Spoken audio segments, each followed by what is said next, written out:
Have you ever wondered how Rick Sanchez went from being just a crazy scientist to the most dangerous man in the multiverse? The evolution of Rick and Morty's lore isn't random. It's a carefully constructed web of connections spanning 5 seasons and counting. In this chronological journey through the show's universe, we're going to trace every major revelation about Rick's past, the Citadel's formation, and how the multiverse actually works. Those seemingly throwaway jokes in Season 1 weren't accidents. They were setting up storylines the creators wouldn't fully explore until years later. Exposition, leaving viewers to wonder about his significance. Rather than explaining Evil Morty's backstory or plans, the episode trusted the audience to recognize the importance of a Morty who could outsmart multiple Ricks, something previously established as nearly impossible. What's fascinating about Season 1's approach to world-building is how much information was deliberately withheld. Rick's past remained shrouded in mystery, with only occasional hints about his history. We learned he had been absent from his family for years, but not why. We saw his scientific brilliance, but not how he acquired it. We witnessed his cynicism, but not what caused it. These omissions weren't storytelling gaps. They were intentional seeds planted for future development. The writers frequently embedded seemingly throwaway jokes that would later blossom into major concepts. Casual references to the central finite curve appeared without explanation. Brief mentions of the Galactic Federation established a larger political structure beyond Earth. Small inconsistencies in Rick's behavior hinted at deeper motivations than simple self-interest. These weren't random elements. They were carefully placed foundations for stories that wouldn't pay off until much later. Season 1's adventures appeared self-contained on the surface. Rick and Morty visiting a theme park inside a homeless man, dealing with dream invaders, or attending a massive party. But beneath these episodic stories, a coherent mythology was taking shape. The multiverse wasn't just a backdrop. It was becoming a character in its own right, with rules, limitations, and mysteries that would drive future conflicts. What makes this approach particularly effective is how naturally it emerged from the characters themselves. Rick rarely explains his inventions or history because that's consistent with his character. He doesn't think others would understand or care. Morty gradually discovers the complexities of the multiverse alongside the audience. Family members initially dismiss Rick's ravings until they're confronted with undeniable evidence. This character-driven approach to revealing the multiverse made exposition feel organic rather than forced. Season 1 established that in the Rick and Morty universe, nothing is permanent and everything has consequences. Death could be circumvented by jumping to another reality.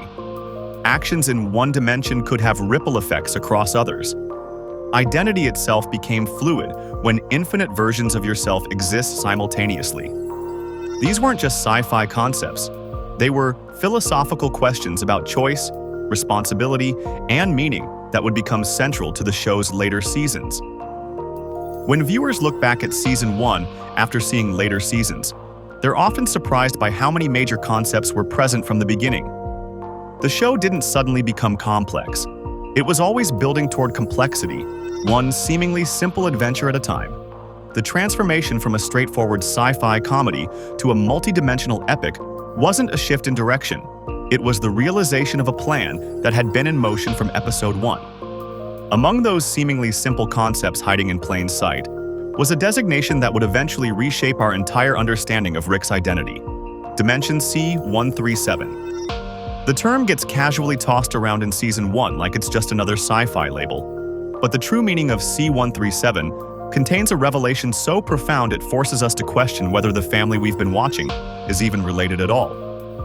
C137 first appears in early episodes as a way for Rick to identify himself when encountering other versions of himself. It seems straightforward enough. Rick is from Dimension C137, and since Morty is his grandson, Morty must be from C137 too, right? This is the natural assumption most viewers make, and the show initially does nothing to discourage this interpretation. It's a classic case of the writers letting us fill in blanks with our own assumptions, only to pull the rug out from under us later. The confusion around C137 becomes much more significant after the events we witness in Season 1. When Rick and Morty abandon their original dimension and take the place of versions of themselves who died, they're essentially immigration to a new reality. This creates an immediate question that most viewers don't even think to ask at first. If Rick and Morty are now living in a different dimension, what does the C-137 designation refer to exactly? The show begins planting subtle clues that C-137 specifically refers to Rick's origin dimension, not necessarily Morty's. When Rick identifies himself as Rick C-137 to other Ricks, he's referencing his personal dimensional origin, the universe where he was born and lived much of his life. This distinction might seem minor at first, but it creates space for a much more complex reality. Rick and Morty might not originally be from the same dimension at all. Think about what this means for a moment. If Rick is truly from dimension C-137, but Morty isn't, then the Morty we've been following isn't actually Rick's original grandson. He's a Morty from a completely different reality that Rick somehow ended up with. This raises all sorts of questions about Rick's past and how he came to live with this particular Smith family. Season 3 begins dropping more concrete hints about this separation. We start seeing evidence that suggests Rick's original Beth might be dead, which would explain why he's living with a Beth from another dimension. This presents a much darker backstory than initially assumed. Rick isn't just a grandfather who abandoned his family and returned years later. He's someone who lost his original family entirely and has inserted himself into the life of an alternate version of that family. The evidence continues building across multiple episodes, forming a pattern that's easy to miss if you're not paying close attention. When Rick references events from his past, they don't always align with the timeline of the family we're watching. There are discrepancies in how long Rick claims to have been absent versus Beth's memories of her father leaving. These inconsistencies aren't writing mistakes. They're deliberately placed breadcrumbs leading us toward the truth. What makes this revelation so powerful is how it recontextualizes Rick's behavior. His emotional detachment, his reluctance to form close bonds, his apparent disregard for the safety of his family. These aren't just personality quirks of an eccentric genius.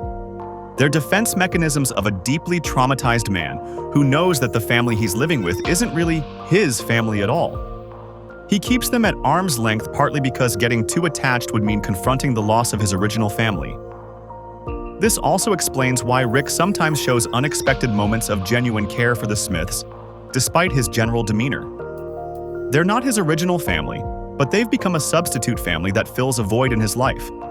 His relationship with them is complicated by guilt, grief, and the knowledge that he's essentially living a lie, pretending to be the Rick who belongs in their lives when he's actually an imposter from another dimension. For Morty, this revelation is even more profound. The person he believes to be his biological grandfather isn't actually related to him at all in a genetic sense. They're dimensional counterparts of people who would have been related in their respective original dimensions. But the actual Rick and Morty we follow don't share DNA. Their bond is formed entirely through their shared experiences and adventures, rather than through actual family ties. The truth about C-137 transforms our understanding of the show's central relationship. Rick didn't just return to his family after a long absence. He specifically sought out a dimension where another version of himself had abandoned his family, but could potentially return. He found a reality where he could slide into place without disrupting the family dynamic too much, essentially taking advantage of another Rick's abandonment. This also explains why Rick seems to know so much about the Smith family, despite having supposedly been absent for most of their lives. He's not remembering them. He's studied them, learned about them, and figured out how to integrate himself into their lives by impersonating the Rick they expected to someday return. The most heartbreaking aspect of this revelation is what it tells us about Rick's original dimension. C-137 isn't just some random numerical designation. It's the site of Rick's greatest trauma. It's where he experienced a loss so profound that he abandoned his home dimension entirely, choosing instead to live as an imposter in the life of an alternate version of himself. C-137 isn't just where Rick comes from, it's what he's running from. Beyond the personal tragedy that drove Rick from C-137, there exists a place in the multiverse populated entirely by versions of himself. A concept that would eventually transform into one of the most significant and nuanced settings in the entire series. What began as a fleeting glimpse of a space station filled with alternate Ricks gradually evolved into a fully functioning society with its own rigid hierarchies, revealing that even in a gathering of the multiverse's smartest beings, some Ricks are more equal than others. The Citadel initially appeared to be little more than a meeting place, a neutral territory where Ricks from across dimensions could gather without immediately trying to kill each other. Its early appearances gave us barely a hint of what existed beyond those conference rooms and holding cells. But as with so many elements in Rick and Morty, this seemingly simple concept contained the seeds for something far more complex and thematically rich. As the show progressed, we began to see hints that the Citadel wasn't just a location, but an entire society with its own infrastructure. The episode, The Rickshank Redemption, marked a critical turning point in our understanding, pulling back the curtain to show different departments and sophisticated security systems operating within this space station. This expansion suggested something profound about Rick as a character, that despite his claims of being a lone wolf who rejects bureaucracy, versions of himself across the multiverse had created exactly the kind of structured organization he claims to despise. But it was Tales from the Citadel that truly revolutionized our understanding of this once background setting. This anthology episode transformed the Citadel from a simple gathering place into a mirror, reflecting the show's deepest themes about identity and autonomy. We witnessed a fully functioning society complete with its own economy, educational system, and deeply entrenched social hierarchies. For a show that had previously focused primarily on Rick and Morty's adventures together, this episode represented a dramatic expansion of the universe, showing that the multiverse contained entire civilizations with their own internal complexities. Perhaps most revealing was the episode's exploration of social stratification within the Citadel. Not all Ricks were created equal in this society. Some were factory workers, others were executives, and still others were essentially janitors. This class division among identical versions of the same person raised profound questions about nature versus nurture and the arbitrary nature of status. How could the same person, with the same genetic makeup and intellectual capacity, end up in such vastly different positions? The answer seemed to be that even among Ricks, social systems create winners and losers, suggesting that no amount of genius can fully overcome the effects of structural inequality. Even more disturbing was the revelation about Morty's place in this society. Far from equal citizens, Mortys were largely treated as tools to be exploited. Shields, assistants, and disposable commodities. Schools for Mortys weren't centers of education, but essentially factories designed to produce compliant companions for Ricks. Some Mortys were being manufactured and sold like products. The relationship between Rick and Morty, which forms the emotional core of the show, was revealed in the Citadel to be institutionalized and corrupted into something far more sinister and transactional. This exploitation wasn't just a background detail. It became central to understanding the Citadel as an inherently unjust society. While our main Rick often treats his Morty poorly, the Citadel showed this dynamic magnified and systematized across an entire civilization. This revelation added new layers to our understanding of the show's central relationship, asking whether the bond between the main Rick and Morty was genuinely special, or just a slightly less toxic version of an inherently exploitative dynamic. As we explored the factories, schools, and slums of the Citadel, we began to see this location as not just a setting, but a character in its own right, one with its own arc and thematic purpose. It served as a dark reflection of what happens when Rick's worst qualities, his egotism, his contempt for others, his belief in his own superiority, are institutionalized and allowed to form the foundation of a society. The result was predictably dystopian, raising questions about whether the various Ricks had simply recreated the very power structures they claimed to reject. The Citadel also functioned as a storytelling device that allowed the writers to explore concepts that would be difficult to address through the main characters alone. By showing multiple versions of Rick and Morty in different circumstances, the show could examine how environment shapes identity without changing its protagonists. We could see what Rick might be like if he'd never been the smartest person in his universe, or how Morty might develop if he grew up surrounded by other Mortys rather than in the shadow of a single dominant Rick. What makes the evolution of the Citadel particularly impressive is how organically it developed from a throwaway concept into something central to the show's mythology. Rather than introducing it fully formed, the writers allowed viewers to discover it gradually, adding layers of complexity with each appearance. This approach mirrors how we come to understand real places, first experiencing them superficially, then gradually recognizing their deeper patterns and structures. The Citadel ultimately became more than just a location. It became a microcosm of the show's larger themes about identity and free will.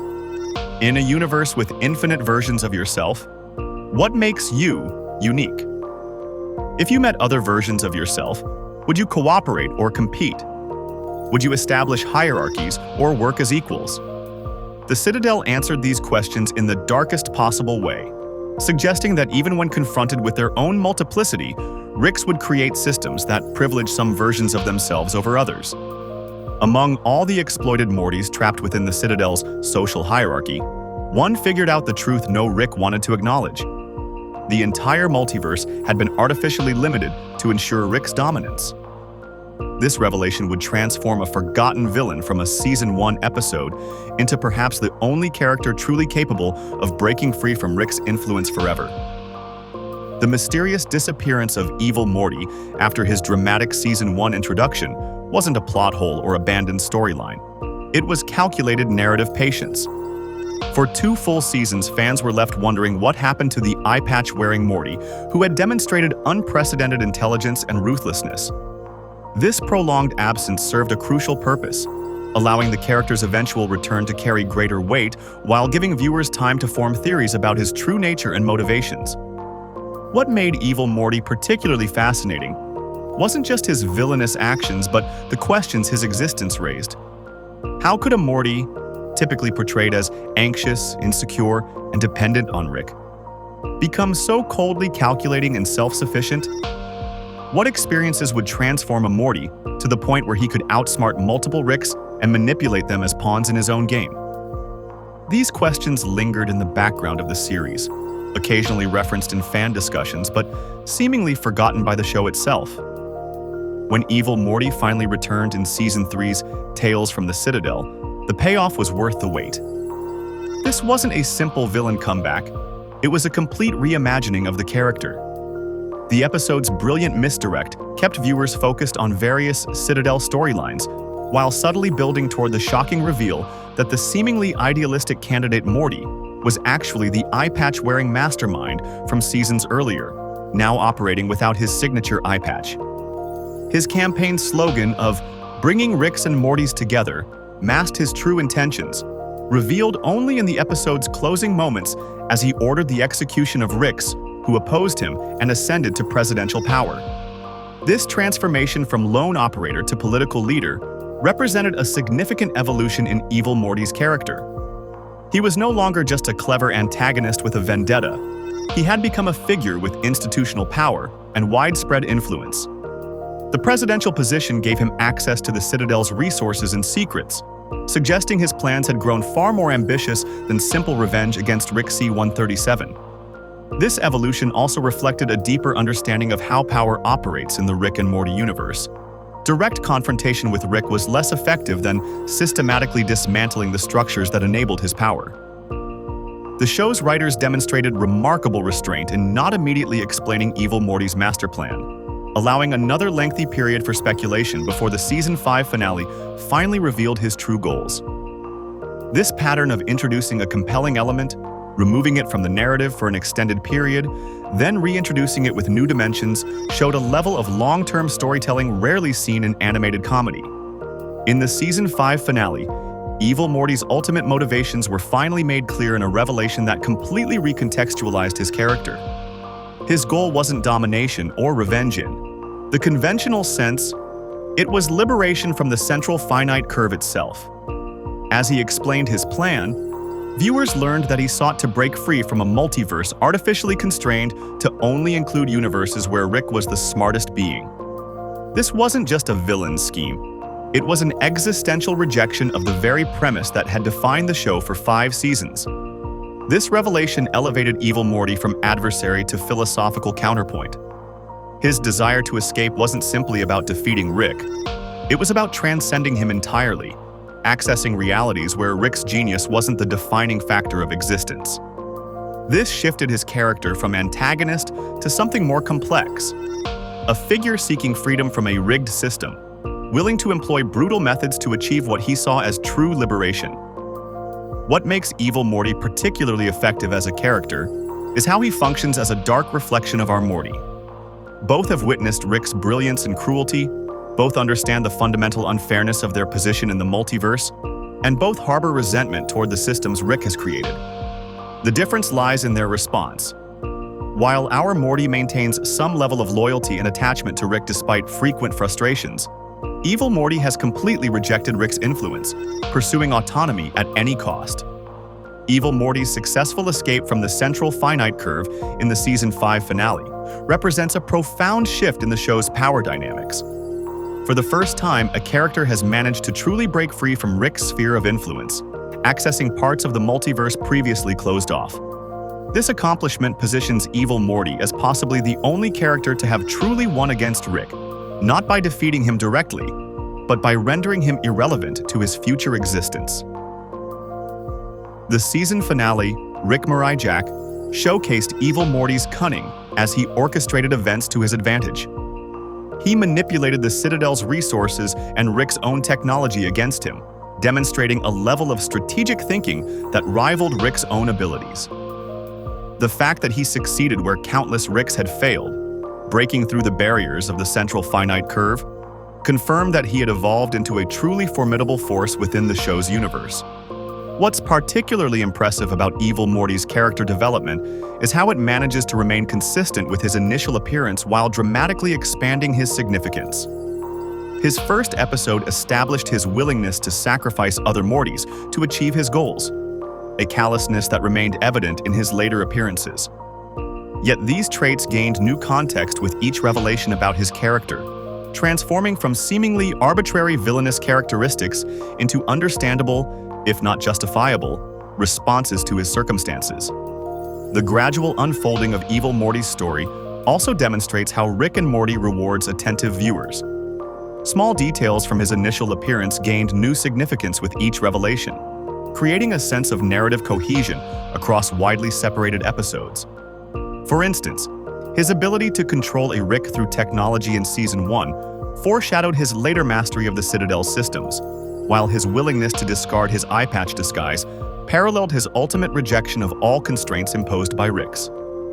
While Evil Morty's journey demonstrated his rejection of Rick's influence, the origins of Rick's own trauma remain the show's most carefully guarded secret. What could possibly have transformed a man into someone so brilliant yet damaged that entire universes would be shaped around his genius?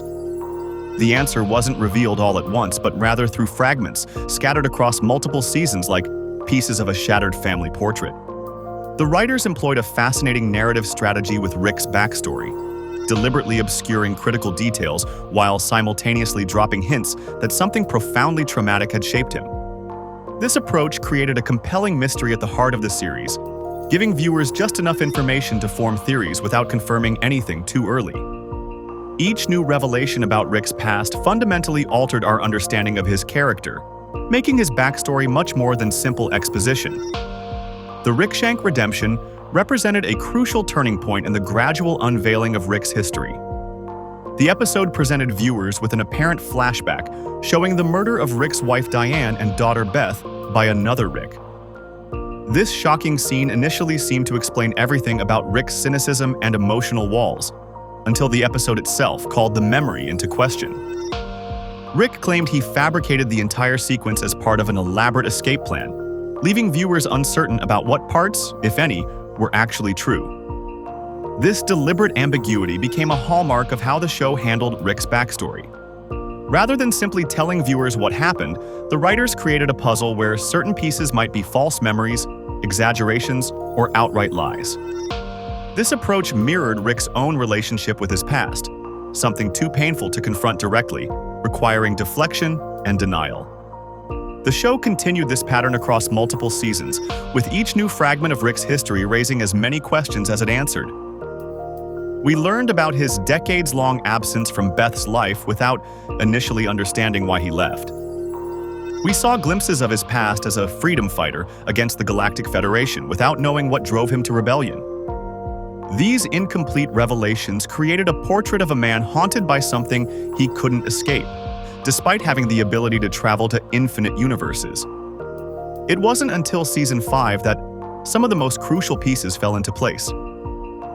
Rick Turnell Friendshine of the Spotless Mort took viewers inside Bird Person's memories, providing independent verification of parts of Rick's past that couldn't be dismissed as fabrications. Through Bird Person's recollections, we saw Rick's genuine anguish over his lost family, and his obsessive quest for vengeance against the specific Rick who murdered them. These weren't implanted false memories or convenient lies. They were moments witnessed by someone who had fought alongside Rick for years. The memories revealed within Bird Person's mind showed a younger Rick who, despite his pain, still retained some capacity for connection and friendship. This version of Rick hadn't yet fully hardened into the emotionally distant figure we know. We see him fighting alongside Bird Person, but also struggling with his unhealthy attachment patterns and hinting at the trauma that drives him. These scenes provided crucial context for understanding how Rick evolved from a grieving husband and father into the nihilistic genius who believes nothing in the multiverse matters. Season 5's finale delivered perhaps the most significant revelation yet about Rick's history. Through Rick's own memory, we received confirmation that another Rick, now identified as Rick Prime, had indeed killed Rick's original family. This wasn't a fabrication after all, but the central tragedy that defined Rick, Young, 137's entire existence. The murder of his wife and daughter set him on a revenge-fueled journey across countless dimensions, eventually leading him to establish the central finite curve and seek out a replacement family. What makes Rick's backstory particularly compelling is how it recontextualizes his relationship with the Smith family. His cynicism and emotional detachment aren't simply character traits. They're defense mechanisms developed by someone who lost everything and fears losing it again. His reluctance to form deep attachments with the current Beth, Summer, and Morty stems from the painful knowledge that they aren't truly his family, but substitutes he found after failing to track down his wife and daughter's killer. The slow revelation of Rick's history transforms our understanding of even his most callous behaviors. His apparent indifference toward putting Morty in danger takes on new meaning when we understand that, in Rick's mind, this isn't really his grandson at all. His drinking and self-destructive tendencies become recognizable as coping mechanisms for unresolved grief. Even his disdain for love and attachment makes perfect sense for someone whose heart was shattered so completely that he spent decades hunting for revenge across infinite realities. This gradual unfolding of Rick's backstory demonstrates the show's sophisticated approach to character development. Rather than front-loading all this information, the writers carefully controlled what viewers learned and when they learned it. Early seasons established Rick as a misanthropic genius without explaining why, allowing his character to stand on its own before gradually revealing the trauma that shaped him. By the time we learned the full truth about his family, we had already formed a complex relationship with the character, making these revelations all the more impactful. The writers also use this measured approach to mirror Rick's own relationship with his trauma. Just as Rick himself avoids directly confronting his pain, the show avoids explicitly stating everything about his past. Some details remain ambiguous, filtered through unreliable memories or contradictory accounts.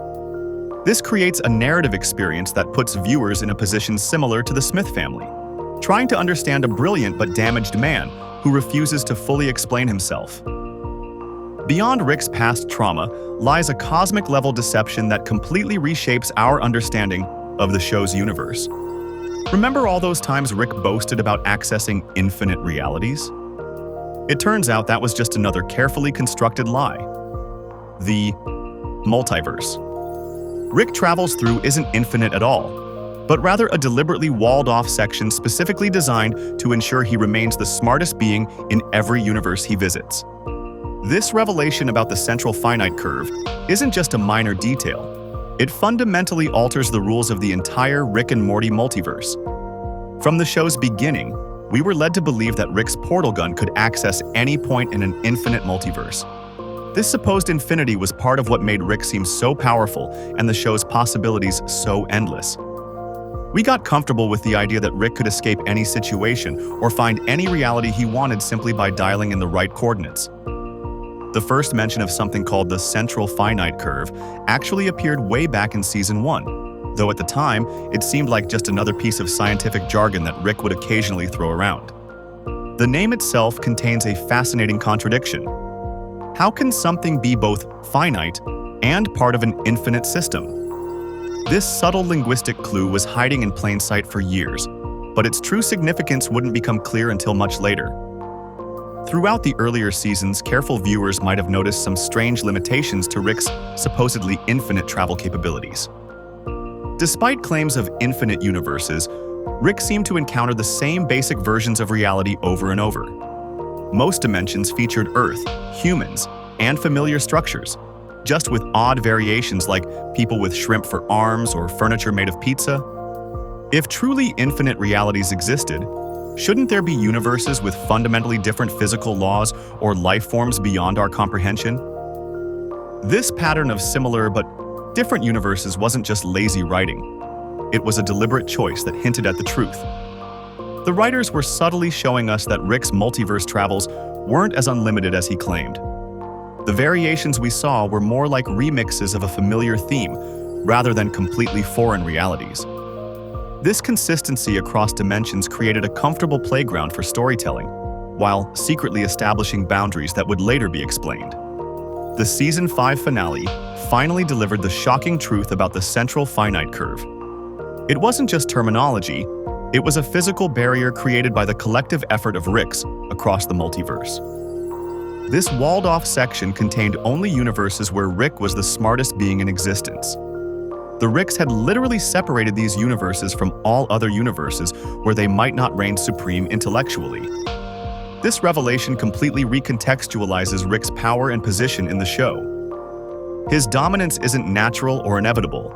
It's artificially maintained through cosmic gerrymandering. Rick isn't actually the smartest being in the entire multiverse. He's simply the smartest being in a carefully curated section of reality that he helped cordon off. His godlike status suddenly seems much more fragile when we realize it depends on staying within this protected zone. The existence of the central finite curve also raises fascinating questions about what lies beyond it. If the curve only contains universes, where Rick is the smartest being, then the implication is clear. Beyond the curve exist countless universes where beings far more intelligent and powerful than Rick exist. This completely shifts our understanding of Rick's place in the cosmic hierarchy. He's not at the top, he's just hiding in a corner of reality where he can pretend to be at the top. Evil Morty's plan to break through the curve takes on new significance in this light.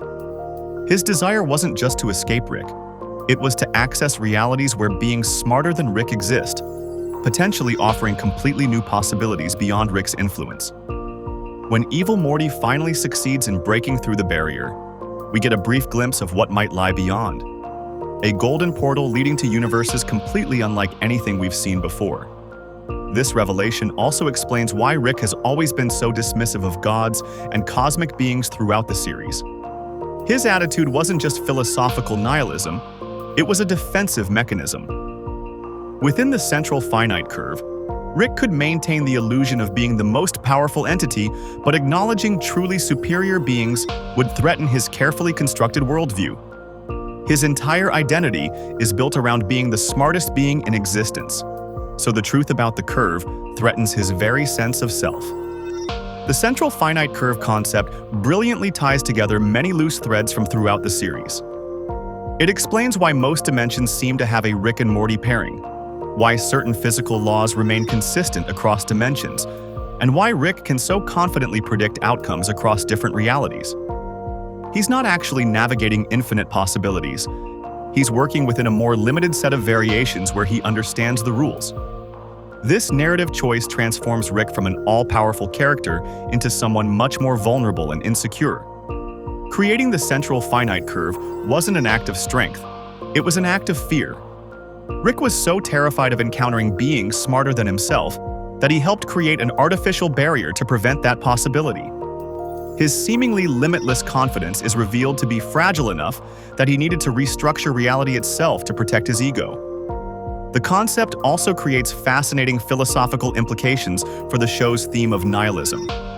Rick's frequent claims that nothing matters in an infinite multiverse take on a different tone when we realize the multiverse he experiences isn't truly infinite. His nihilism isn't based on confronting the true vastness of reality. It's based on a limited understanding of a carefully controlled subset of reality. This raises the question, is Rick's philosophy based on truth, or is it just another defense mechanism? For the viewers, this revelation forces us to reevaluate every adventure Rick and Morty have experienced. What seemed like journeys through boundless possibilities were actually journeys through a carefully controlled environment designed to maintain Rick's dominance. The constraints of the central finite curve explain why, despite supposedly infinite realities, the show maintained a consistent tone and structure, because the multiverse itself had built-in limitations. Those journeys across the central finite curve weren't just constrained by which universes Rick could visit. The technology he used to travel between them followed its own distinct set of rules that evolved throughout the series. While Rick's portal gun initially appeared to be nothing more than a convenient plot device allowing him and Morty to jump between adventures, the show gradually revealed a sophisticated system of interdimensional travel with specific limitations and consequences.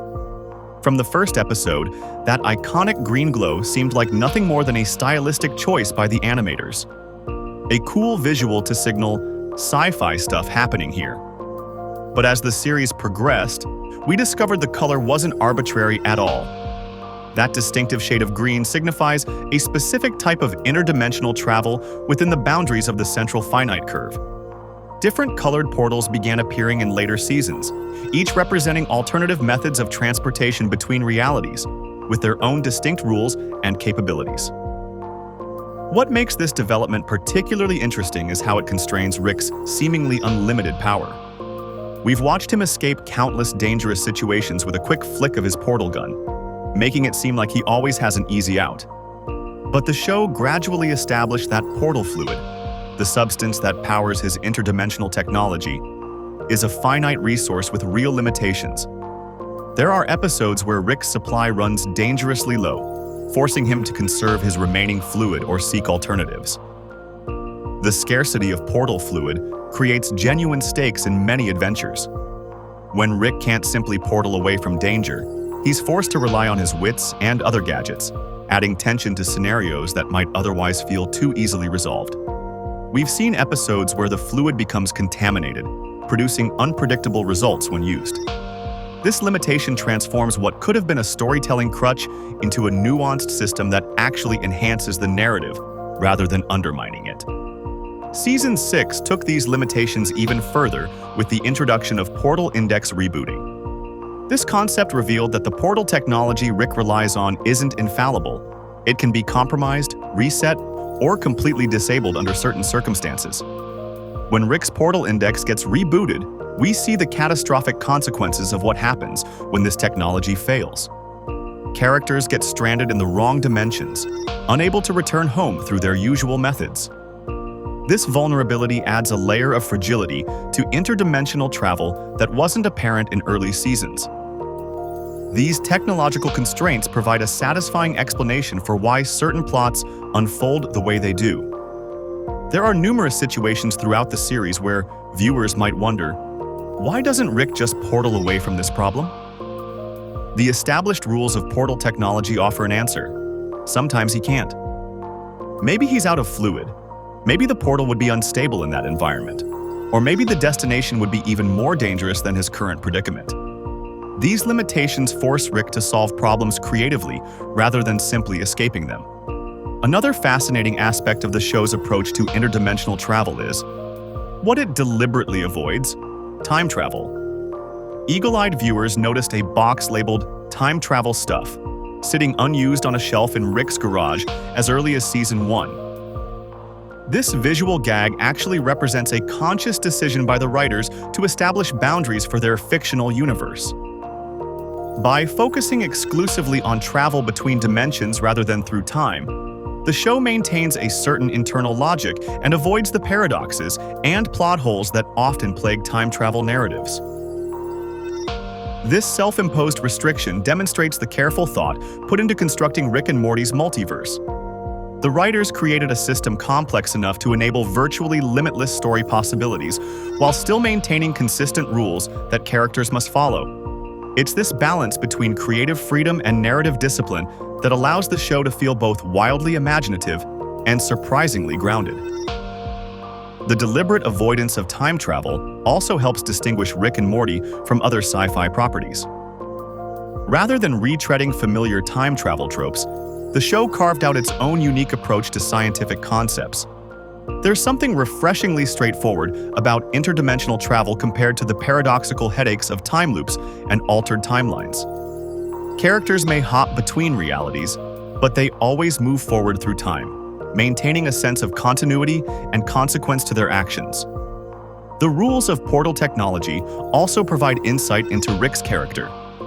His dependence on portal fluid, a resource that can be depleted, reflects his own emotional and psychological vulnerabilities. Just as his portal gun occasionally fails him, Rick himself isn't the infallible being he pretends to be. The limitations of his signature technology mirror his personal limitations as a damaged, traumatized individual trying to maintain control over an uncontrollable multiverse. These technical constraints have practical storytelling benefits too. When Rick can't simply portal out of every problem, the writers are forced to develop more complex resolutions to conflicts.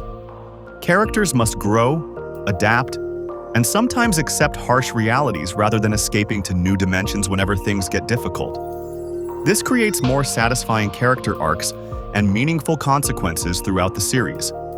As viewers, understanding these constraints enhances our appreciation of the show's narrative construction. What initially appears to be a convenient plot device, Rick Can Go Anywhere, reveals itself to be a carefully designed system with meaningful limitations. Those limitations don't restrict the storytelling. They enhance it by creating stakes, tension, and opportunities for character development that wouldn't exist if Rick's portal gun worked flawlessly in every situation. The evolution of portal technology throughout the series reflects Rick and Morty's overall approach to world building. Rather than front-loading exposition about how everything works, the show gradually reveals the rules of its universe through the characters' experiences. We learn about portal technology's limitations when Rick encounters them, not through dry explanations. This approach keeps the focus on characters and stories while still constructing a coherent fictional world with established rules. While Rick's portal gun technology evolved through gradually revealed rules and limitations, the Smith family underwent an even more dramatic transformation. From simple background characters relegated to earthbound reactions into multidimensional players with their own agency and storylines. Did you ever notice that the family members who once existed primarily to be left behind are now the ones sometimes leaving Rick behind? In the early episodes, Beth, Jerry, and Summer functioned mostly as counterpoints to Rick and Morty's interdimensional escapades. They provided the normal domestic backdrop against which the sci-fi adventures could seem more extraordinary. Beth was primarily characterized by her daddy issues and her strained marriage to Jerry. Summer was the archetypal self-absorbed teenager, and Jerry was basically the universe's favorite punching bag. Their purpose in the narrative was limited. They were the people Rick and Morty came home to after the real stories had already happened. But the writers had bigger plans for these seemingly one-dimensional characters. As the series progressed, each Smith family member began developing their own unique relationship with the multiverse and with Rick himself. This evolution wasn't accidental but carefully crafted to expand the show's narrative possibilities beyond the central Rick-Morty dynamic. Beth's transformation is particularly fascinating. She started as a character defined almost entirely by her relationship with her father, desperate for Rick's approval, yet harboring deep resentment for his absence during her childhood. But in episodes like The ABCs of Beth, we see her confront her own nature and the disturbing similarities she shares with her father. The episode reveals that as a child, Beth had disturbing violent tendencies that mirrored Rick's own destructive nature, forcing her to question whether she inherited more than just her father's intelligence. The clone. Beth's storyline represents the ultimate evolution of her character. When Rick offers Beth the chance to have a clone, made so she can explore the universe while her duplicate maintains her domestic life, it creates one of the show's most compelling identity crises. Eventually, in Star Mort Return of the Jerry, we see how this decision allowed Beth to simultaneously explore her potential as a space adventurer while maintaining her family connections. The brilliance of this narrative choice is that it doesn't force Beth to choose between her responsibilities and her desires. She gets to explore both sides of herself, becoming two fully realized characters rather than one conflicted one. Summer's evolution followed a different but equally significant path. Initially relegated to the background as the eye-rolling teenager, Summer gradually inserted herself into Rick and Morty's adventures through sheer determination. What makes Summer's character growth interesting is how she begins to adopt some of Rick's pragmatic approach to the multiverse while maintaining her own distinct perspective. In Star Mort Return of the Jerry, Summer isn't just along for the ride. She actively participates in the mission, demonstrating how far she's come from the girl who once just wanted to be popular at school. What's clever about Summer's development is that she doesn't simply become a female version of Morty. Instead, she brings her own strengths to interdimensional adventures. She's often more assertive than Morty, more willing to call Rick out on his behavior, and sometimes even more capable in dangerous situations. Summer's growth represents a different kind of coming-of-age story. Not just about discovering the wider universe, but about finding her own voice and agency within it. And then there's Jerry. Oh, Jerry. His transformation is perhaps the most subtle, yet meaningful of all. Jerry began as the show's punching bag, a pathetic, insecure man constantly emasculated by his father-in-law's mere existence. The easy route would have been to keep Jerry as a perpetual joke, but the writers chose a more interesting path. Through episodes like The ABCs of Beth, Jerry begins to confront his insecurities and assert himself more within the family dynamic. What makes Jerry's character arc fascinating is that his growth doesn't come from becoming more like Rick. Quite the opposite. Jerry's strength emerges from the very qualities Rick despises: his simplicity, his emotional vulnerability, and his commitment to his family. While these traits initially made him the butt of the joke, they eventually become his greatest assets in a multiverse where Rick's cynicism and emotional detachment often lead to disaster. Jerry's simplicity sometimes becomes a superpower in a complex multiverse. When faced with cosmic horrors and existential threats, Jerry's straightforward approach occasionally succeeds where Rick's overthinking fails. His evolution isn't about becoming more adventurous or intelligent. It's about finding value in being exactly who he is, even when the smartest man in the universe tells him he's worthless. What ties these character evolutions together is how each family member develops their own relationship with the concept of infinite realities.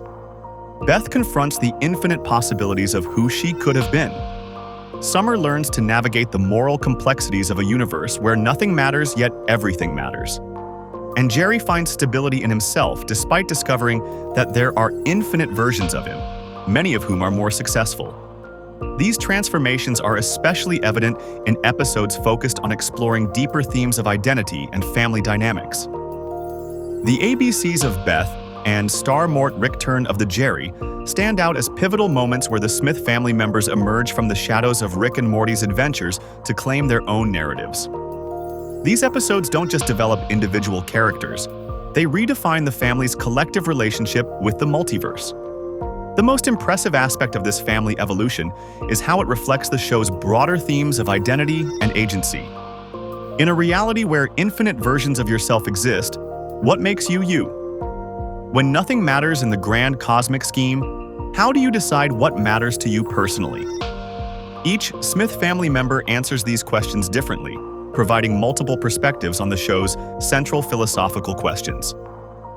By elevating Beth, Jerry, and Summer from background characters to multi-dimensional players with their own storylines, Rick and Morty expanded its narrative scope far beyond the adventures of a mad scientist and his grandson. The Smith family's collective evolution illustrates how characters initially created as simple foils can develop into complex individuals whose stories are just as compelling as the protagonists. The expanded Smith family dynamics laid the groundwork for the show's most brilliant narrative strategy, creating antagonists who aren't just external threats, but existential ones. Rick Prime and Evil Morty aren't simply villains to be defeated, they're the physical manifestations of the central question haunting our heroes. In a multiverse of infinite possibilities, what version of yourself will you choose to become? When we think about great storytelling, the antagonists often reveal as much about the protagonists as the heroes themselves. Rick and Morty takes this concept to another level by crafting two distinct villains who act as perfect mirrors for our main characters. This duality isn't accidental. It's a carefully constructed narrative device that allows the show to explore its deepest themes from multiple angles. What makes these two villains so effective is how differently they function within the story. Rick Prime represents the inescapable past. He's the physical embodiment of the trauma that has defined Rick C-137's entire existence. Every time Rick looks at Rick Prime, he's forced to confront the source of his pain and question whether his decades-long quest for vengeance has any meaning at all. Has Rick's obsession with finding his family's killer merely transformed him into a different version of the very monster he's hunting? Evil Morty, on the other hand, functions as the potential future. He represents everything Morty could become if he fully embraced his potential while rejecting Rick's influence. While our Morty struggles with his complicated relationship with Rick, Evil Morty has moved beyond that entirely. He's not interested in Rick's approval or attention. He wants complete liberation from Rick's sphere of influence. Evil Morty serves as a foil to Rick, representing what Morty could become if he fully embraced his potential and rejected Rick's influence. His character arc explores themes of autonomy and rebellion against the oppressive nature of the Ricks. The genius of this dual antagonist approach becomes clear when we examine how these characters interact with our protagonists. Rick Prime rarely engages directly with Rick C-137, instead looming as a shadow over his existence. The mere fact of Rick Prime's continued existence represents Rick's failure to resolve his past trauma, forcing him to question whether his revenge mission has any meaning at all. Can hunting down the Rick who killed his family actually provide any closure, or has this quest merely become another form of self-destruction? Meanwhile, Evil Morty's relationship with our Morty is equally complex but entirely different.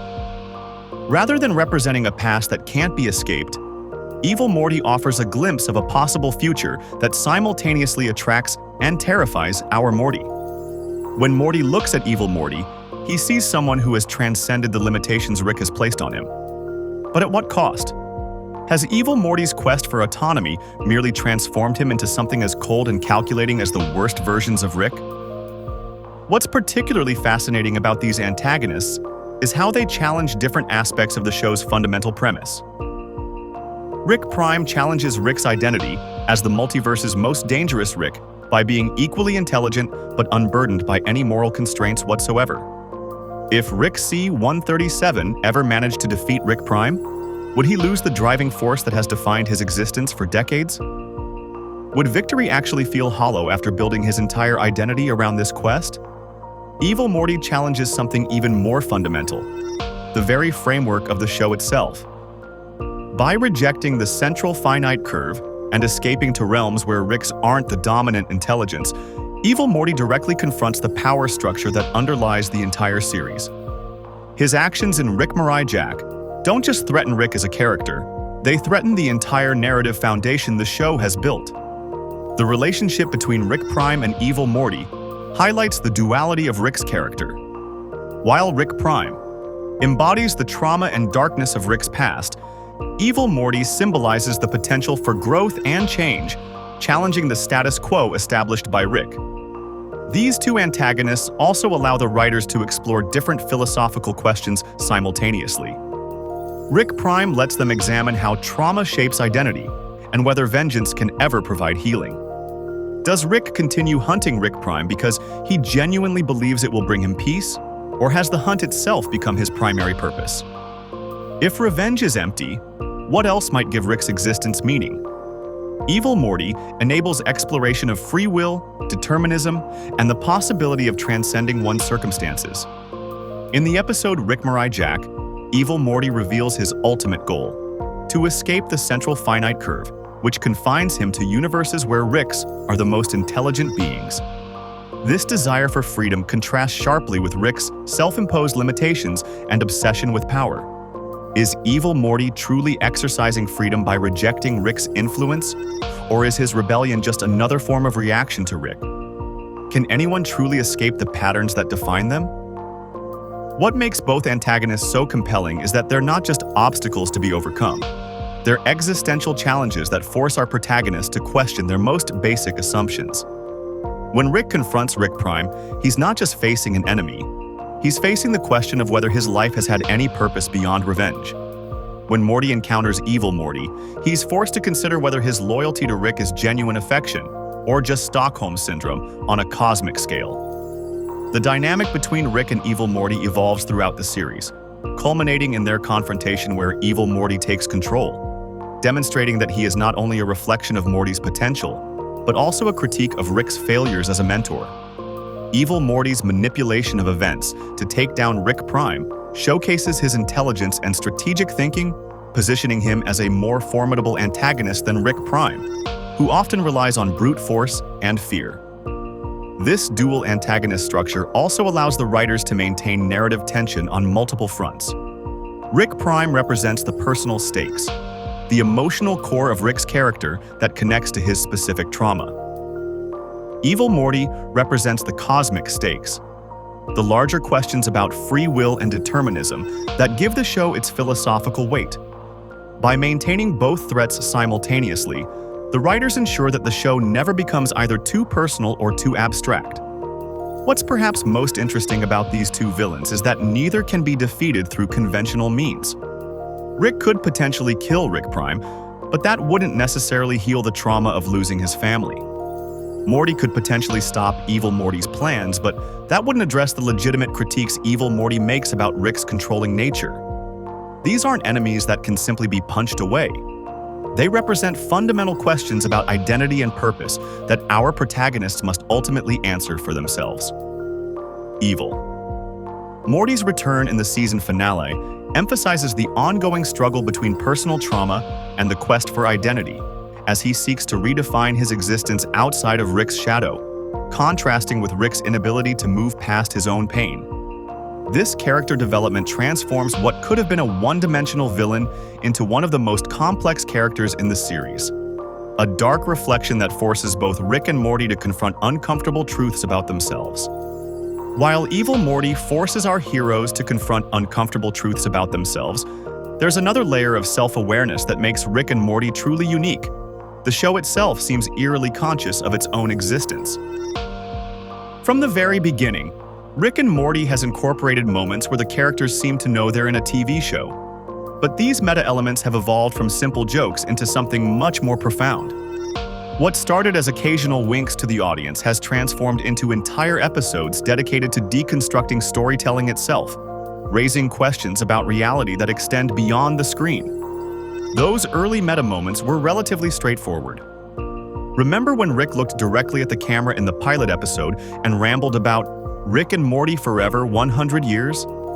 These fourth wall breaks initially functioned as quick gags that acknowledged the audience without disrupting the main storyline. They were clever little asides that made viewers feel like they were in on the joke, but they didn't fundamentally challenge the show's reality or narrative structure. As the series progressed, these meta-elements became increasingly sophisticated and started serving deeper thematic purposes. The writers began experimenting with storytelling conventions and audience expectations in ways that weren't just funny but philosophically engaging. Instead of simply breaking the fourth wall for a quick laugh, the show started examining the very nature of storytelling itself, questioning why we tell stories and what they reveal about us. The episode Never Ricking Morty represents a significant turning point in this meta-narrative evolution. This Season 4 standout features our protagonists trapped on a literal story train, a physical manifestation of narrative structure that forces them to confront literary devices and storytelling conventions. The characters find themselves cycling through potential storylines, anthology segments, and callbacks to previous adventures, all while being acutely aware they're stuck in a narrative loop designed to generate content. What makes Never Ricking Morty particularly fascinating is how it directly engages with the show's own formula and the cyclical nature of television storytelling. The story train symbolizes how shows like Rick and Morty can get trapped in their own narrative patterns, endlessly recycling the same dynamics and plot structures to satisfy audience expectations. When Rick and Morty finally escape the train, They're essentially breaking free from these storytelling constraints, just as the writers themselves were pushing against the limitations of their own creation. This episode also features one of Rick's most meta-aware lines when he refers to himself as a walking target for a never-ending sea of angry nerds. This isn't just a throwaway joke. It's a direct acknowledgement of the show's relationship with its fanbase and the pressures of audience expectations. Rick isn't just talking about characters within the show who might be after him. He's commenting on the real-world viewers who scrutinize his every adventure and demand particular types of content from the series. The show's meta-commentary reached new heights in Full Meta Jack Rick, where the characters not only break the fourth wall but actively critique the concept of meta-narratives themselves. The episode features characters discussing their roles within the show and the absurdity of their situations in ways that blur the boundaries between fiction and reality. By this point, the meta-elements aren't just clever asides. They're central to the episode's themes and structure. What's particularly interesting about Rick and Morty's meta-narrative? Evolution is how it parallels the character's own growing self-awareness. As Rick and Morty become more conscious of the patterns in their adventures and relationships, the show itself becomes more self-reflective about its place in pop culture and the nature of storytelling. This creates a fascinating mirror effect where character development and narrative evolution reinforce each other. The Season 5 finale, Rick Mirai Jack, takes this meta-awareness in yet another direction by incorporating elements that comment on both Rick's backstory and the nature of storytelling itself. The episode's structure and pacing deliberately mirror classic samurai films, adding another layer of commentary on genre conventions. By adopting the aesthetics and narrative beats of a different genre entirely, the show demonstrates its awareness of storytelling traditions beyond its own sci-fi comedy framework. This growing comfort with self-examination allows Rick and Morty to engage with its audience in increasingly meaningful ways. The show doesn't just acknowledge that it has viewers. It invites those viewers to participate in a dialogue about creativity, expectations, and the relationship between creators and audiences. When the show confirms or subverts fan theories, it's not just playing with plot reveals, it's actively engaging with the community that has formed around it. The meta-narrative elements also serve a deeper philosophical purpose by raising questions about reality and meaning that connect to the show's broader themes. In a multiverse where anything is possible and no reality is privileged over another, the character's awareness of their fictional status becomes another way to explore existential questions. If Rick knows he's in a TV show, or at least acts like he does that make his reality any less real than ours? Does it matter if everything is just a story? If the experiences feel authentic to those living them? These meta-elements transform what could have been simple fourth-wall breaks into profound explorations of consciousness and reality. They're not just clever tricks to make the audience laugh. They're integral to the show's examination of meaning in a seemingly meaningless universe. By acknowledging its own fictional nature, Rick and Morty actually deepens its emotional impact rather than undermining it. The evolution of the show's meta-narrative elements from Season 1 to the present day demonstrates how the writers have grown increasingly comfortable pushing boundaries and taking creative risks. What began as occasional nods to the audience has developed into a sophisticated conversation about storytelling itself, with episodes that function simultaneously as entertaining adventures and thoughtful commentaries on narrative structure. This evolution hasn't happened by accident. It reflects the show's growing confidence in its identity and its willingness to challenge itself and its audience. As Rick and Morty has matured as a series, it has become more interested in examining not just what stories it tells, but how and why it tells them. The meta-narrative isn't just a clever gimmick. It's become one of the show's most distinctive and thought-provoking aspects. Episodes like Never Rick and Morty and Full Meta Jack Rick demonstrate that the writers aren't content to simply deliver more interdimensional adventures. They're actively interested in examining the nature of storytelling itself and their relationship with their audience. By incorporating these meta-elements, Rick and Morty has transformed from a clever sci-fi comedy into something more ambitious. A show that uses its own fictional nature as a lens to explore deeper questions about reality, creativity, and meaning. What if I told you that Rick's entire journey across the multiverse began with a single moment of devastating loss? Before we meet Rick in the pilot episode, he was just a regular scientist living with his wife Diane and daughter Beth. Hard to imagine, right? The Rick we know is cynical, alcoholic, and seemingly incapable of maintaining healthy relationships. But there was a time when Rick C-137 was just a man with a family he loved deeply. In the earlier years, Rick was brilliant, but not yet the interdimensional traveler we know. He was devoted to his family, particularly to Diane, whose presence grounded him in ways that would become apparent only after she was gone. Though we get only glimpses of this life through memory fragments, these moments paint a picture of normalcy that stands in stark contrast to the chaos Rick would later embrace. Everything changed with the arrival of Rick Prime, an alternate version of Rick from another dimension. Rick Prime wasn't just any Rick. He was one of the first to develop portal technology, and he carried with him something called the Omega device. This mysterious technology would become central to understanding Rick's story and the larger multiverse. When Rick Prime entered Rick C-137's garage, he didn't come for a friendly interdimensional chat. What happened next would shatter Rick's existence forever. Rick Prime murdered Diane and Beth with an explosive device, leaving Rick C-137 alive to witness the destruction of everything he held dear.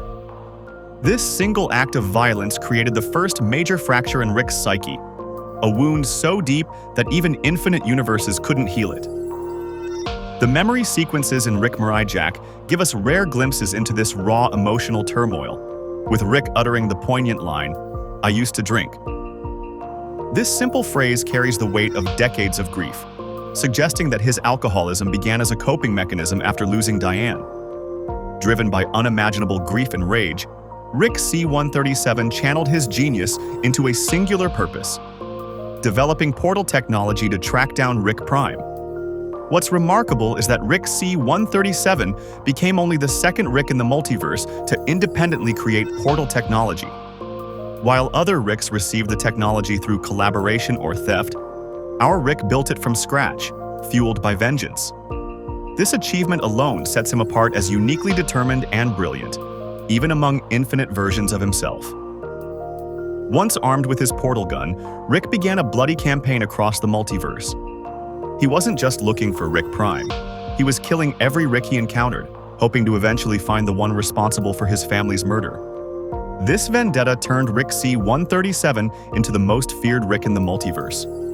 His ruthless pursuit created ripples through dimensions, as Ricks everywhere became aware of a rogue, Rick hunting them down. This wasn't just a brief phase of anger. Rick spent years, possibly decades, on this revenge quest. He became proficient in combat and developed a callousness toward taking lives, including versions of himself. The once family-oriented scientist transformed into a hardened killer, each death bringing him no closer to peace. The longer this quest continued, the more Rick's personality calcified into the cynical, nihilistic character we meet at the series' beginning. The other Ricks didn't take this threat lying down. In response to Rick C-137's rampage, they formed the Citadel of Ricks, a sanctuary where Ricks could gather for protection and governance. It's fascinating to realize that this entire interdimensional society existed primarily as a defense mechanism against our Rick. The Citadel would later become central to the show's mythology, but its origins lie in fear of Rick C-137's vengeance. As Rick continued his search, he uncovered something even more disturbing than the murder of his family. Rick Prime hadn't just killed Diane in one universe. He had systematically erased her from every universe within the central finite curve. This revelation adds another layer of horror to Rick's trauma. Not only was his Diane gone, but he couldn't even find solace in meeting alternate versions of her. Every potential universe where he might reconnect with some version of his wife had been deliberately emptied by his nemesis. The episode, Rick and Morty Lived, further explores how Diane's death fundamentally altered Rick's character development. The creators have been explicit that this tragedy serves as the catalyst for Rick's descent into nihilism. His pursuit of scientific knowledge became not just an intellectual exercise, but a means to cope with grief, pushing boundaries because he had nothing left to lose. This existential wound explains why Rick built walls around himself emotionally. His flippant attitude, his constant reminders about the meaninglessness of existence, his inability to form lasting connections. These aren't just personality quirks. They're defense mechanisms constructed by a man who learned the hardest way possible that loving someone makes you vulnerable. Rick's jaded personality emerged directly from his refusal to ever be that vulnerable again. As Rick's grief hardened into determination, we begin to see the man who would eventually find a new family. His cynicism became a shield, his scientific brilliance a weapon, and his portal gun both an escape route and a tool for vengeance. The search for Rick Prime gave him purpose in a meaningless multiverse, but it also trapped him in a cycle of violence and emotional detachment that would define him for years to come. The writers have noted how this tragedy is central to understanding Rick's complex relationship with Morty. In many ways, Morty represents Rick's second chance at family, an opportunity to protect someone when he failed to protect his daughter and wife. Yet Rick's trauma makes him simultaneously pull Morty close and push him away, creating the dysfunctional bond at the heart of the series. Have you ever wondered what Rick did during those decades between losing his family and showing up at Beth's doorstep? After his revenge quest lost steam, Rick found himself adrift in the infinite possibilities of the multiverse with no real purpose. The void left by his completed vendetta created something unexpected, an existential crisis for the smartest man in the multiverse. Rick's wandering years weren't just about physical travel between dimensions. They represented a profound emotional journey through emptiness. With no family and no clear goal after his revenge campaign slowed, Rick floated through realities like a ghost, unable to find meaning in any universe. He'd spend days in alien bars, weeks in strange dimensions, and months working on inventions that ultimately felt hollow without anyone to share them with. This aimless period shaped his cynicism more deeply than even his initial trauma had. During these lonely travels, Rick made a discovery that would eventually lead him back to family: the existence of Mortys across the multiverse.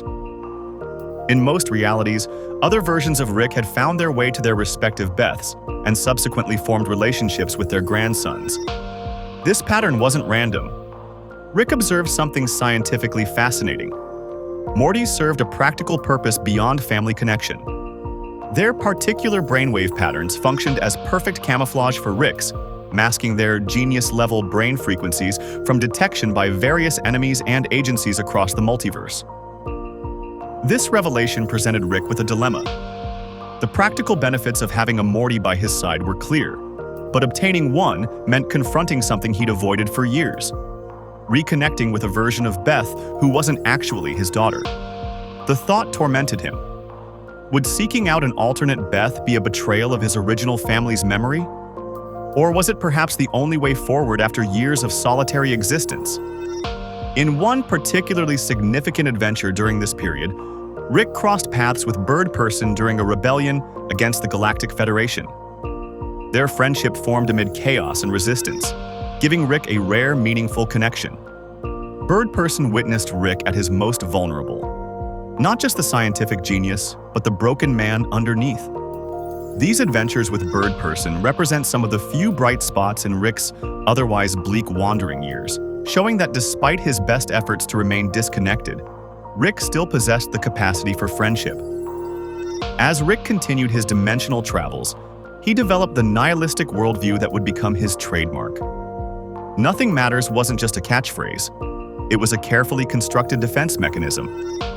By convincing himself that nothing in the infinite multiverse had meaning, Rick could avoid the pain of caring too deeply about anything or anyone. Every time he began forming attachments, he would remind himself that in infinite realities, infinite versions of these relationships existed, rendering his particular connections meaningless. Yet, despite this philosophical armor, something within Rick remained stubbornly human. He continued searching for something he couldn't quite name. Perhaps connection, perhaps purpose, perhaps redemption. This internal contradiction became a defining aspect of his character, a man who preached nihilism while desperately searching for meaning. Throughout his wanderings, Rick's reputation grew across the multiverse.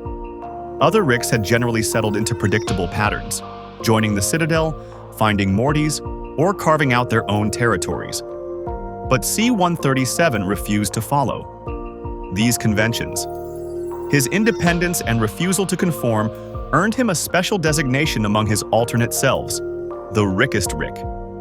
This wasn't just about his scientific prowess or his vengeance campaign. It spoke to something fundamental about C-137 that set him apart. His absolute refusal to be defined by anyone's expectations, including those of his infinite selves. This reputation came with consequences. Being the Rickest Rick made him both respected and feared across the multiverse. Other Ricks viewed him with a mixture of awe and resentment. Various cosmic entities recognized him as uniquely dangerous. And through it all, Rick began to feel the weight of his own legend, a burden that only increased his isolation. During these wandering years, Rick occasionally picked up traces of Rick Prime's activities. Though his revenge quest had cooled from its initial fury, Rick never truly abandoned it. He began methodically tracking patterns across the multiverse, looking for signs of the Rick who had destroyed his family. These investigations gave Rick's wanderings some purpose, but also kept him tethered to his trauma, preventing him from fully moving forward. The question of what to do about Beth loomed larger as time passed. In his travels, Rick had observed countless versions of his daughter, some happy, some troubled, some who had never known their father. He found himself drawn to universes where Rick Prime had abandoned Beth, perhaps seeing an opportunity to right a cosmic wrong. If he couldn't save his own Beth, perhaps he could at least be there for one who had been left behind. This internal conflict about seeking out an alternate Beth highlights one of Rick's most profound contradictions. For all his talk about infinite replaceable realities, Rick C-137 remained haunted by the specific loss of his specific family. The idea of stepping into another Rick's life felt simultaneously like betrayal and salvation. It was during this period that we see Rick attempting to reconcile these feelings by developing his unique perspective on the multiverse, a place of infinite possibilities that somehow never quite replaces what's been lost. The decision to finally approach a version of Beth wasn't made lightly or quickly. It came after decades of wandering, after countless adventures and misadventures across realities. When Rick finally appeared on Beth's doorstep, it represented not just a new chapter in his story, but the culmination of years of internal struggle. He chose a universe where Rick had abandoned his family years ago, a Beth who would welcome her father's return rather than question it. In the ABCs of Beth, we get a glimpse of how complicated this relationship truly is. When Rick offers to create a clone of Beth, it reveals his ongoing struggle with genuine connection. This moment isn't just about Beth's identity crisis. It's about Rick's inability to fully commit to this version of his daughter, still haunted by the memory of the Beth he lost. The clone option represents Rick's persistent need for escape routes, ways to avoid the pain of true emotional investment. Throughout these lonely years, Rick's identity as the Rickest Rick solidified not because of his superior intelligence or his fearsome reputation, but because of his unique emotional journey. Unlike other Ricks who found ways to adapt to their circumstances, joining the Citadel, embracing nihilism completely, or finding comfort in new families, CU-137 remained suspended between worlds. He was simultaneously the most damaged Rick and the most human, unable to fully embrace the cold rationality that other Ricks used to shield themselves from pain. After decades of isolation and emotional detachment, Rick's decision to infiltrate a specific Smith household wasn't the whimsical choice of a lonely grandfather seeking connection. Behind his drunken swagger and casual manipulation lay a calculated strategy centered entirely around gaining access to one person: Morty. This seemingly random family reunion concealed Rick's true purpose. He believed Rick Prime might eventually return to this universe, and he needed a nervous, average teenager by his side when that happened. When Rick first appeared at Beth's doorstep, he immediately began implementing a sophisticated form of emotional manipulation. Knowing his daughter's lifelong abandonment issues would make her desperate for his approval, Rick leveraged Beth's vulnerability to secure his position in the household. This tactical approach wasn't simply about finding shelter. It was about gaining unrestricted access to Morty without raising suspicion about his true motivations. The family dynamics Rick encountered upon arrival created the perfect environment for his plans. Beth's eagerness to please her long-absent father contrasted sharply with Jerry's immediate distrust, creating a household divided on Rick's presence from day one. By consistently undermining Jerry's authority and positioning himself as the intellectual superior, Rick established a power dynamic that would allow him to take Morty on increasingly dangerous adventures with minimal resistance. This wasn't merely petty antagonism. It was a deliberate strategy to isolate Morty from parental protection. The pilot episode gives us our first glimpse of Rick and Morty's partnership when Rick wakes his grandson in the middle of the night, dragging him from bed for what would become their first interdimensional adventure. Morty's terrified reaction to being pulled through a portal reveals both his natural fear of the unknown and Rick's complete disregard for easing him into this new reality. Instead of gradually introducing Morty to the wonders of the multiverse, Rick immediately throws him into an alien landscape filled with dangers, setting a pattern of harsh introduction to cosmic horror that would continue throughout their relationship. Rick's approach wasn't accidental or thoughtless. It was intentionally designed to build Morty's tolerance for trauma through repeated exposure. By continuously placing Morty in terrifying situations, Rick began a process of desensitization that would transform his grandson from a typical anxious teenager into someone capable of witnessing horrors beyond human comprehension without completely breaking down. This harsh training method, while questionable in its ethics, served Rick's long-term goals of having a travel companion who could function in the most extreme circumstances. Throughout their first adventure, Rick's casual dismissal of Morty's fears established another crucial aspect of their dynamic. Rick's tendency to prioritize his own desires over Morty's well-being was immediately apparent, as he repeatedly ignored his grandson's pleas to return home. This dismissive attitude wasn't merely callousness. It was a deliberate testing of boundaries, establishing from the very beginning that Rick's objectives would always take precedence over Morty's comfort or safety. By framing Morty's fear as weakness rather than a normal reaction to extraordinary danger, Rick began reshaping his grandson's perception of reality itself. What makes this initial adventure particularly significant is how it reveals Rick's contradictory nature.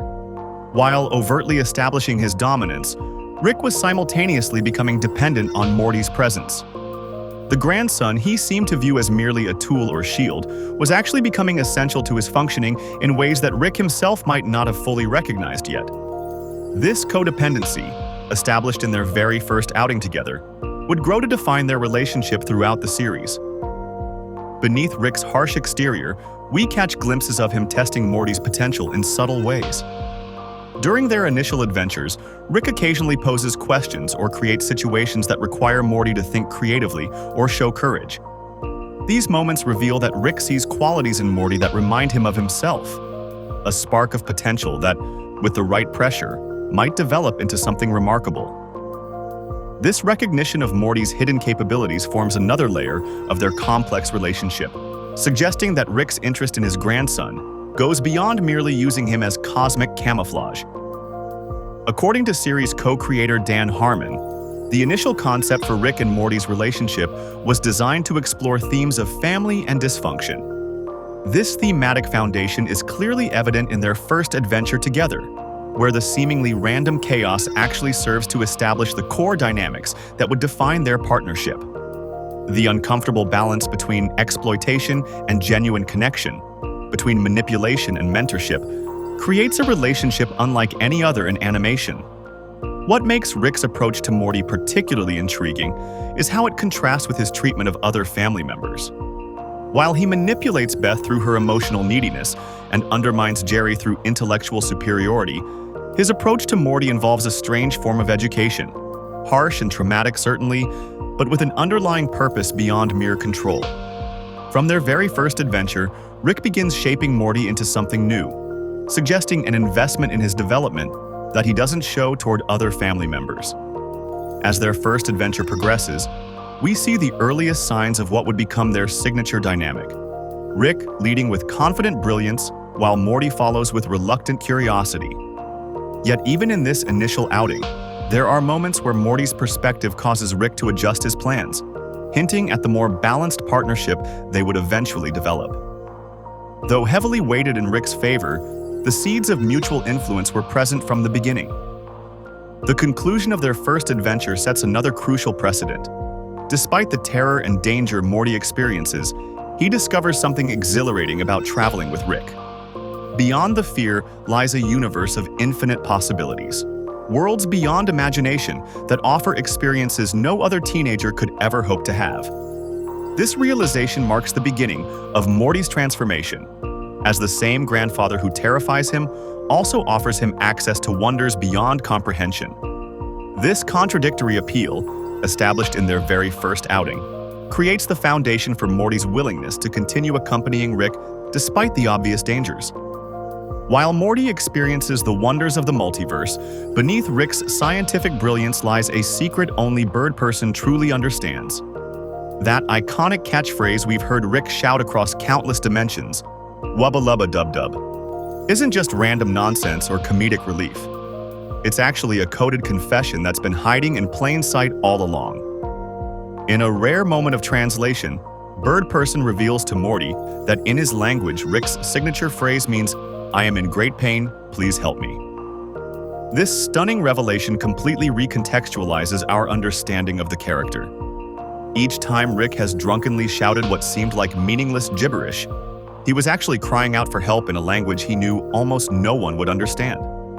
It's as though Rick created a way to express his deepest vulnerability while simultaneously ensuring almost no one would comprehend it, a perfect encapsulation of his contradictory nature. This linguistic sleight of hand represents Rick's entire approach to emotional expression. He creates elaborate systems of deflection, using humor, scientific jargon, and nihilistic philosophy to avoid confronting the pain that drives him.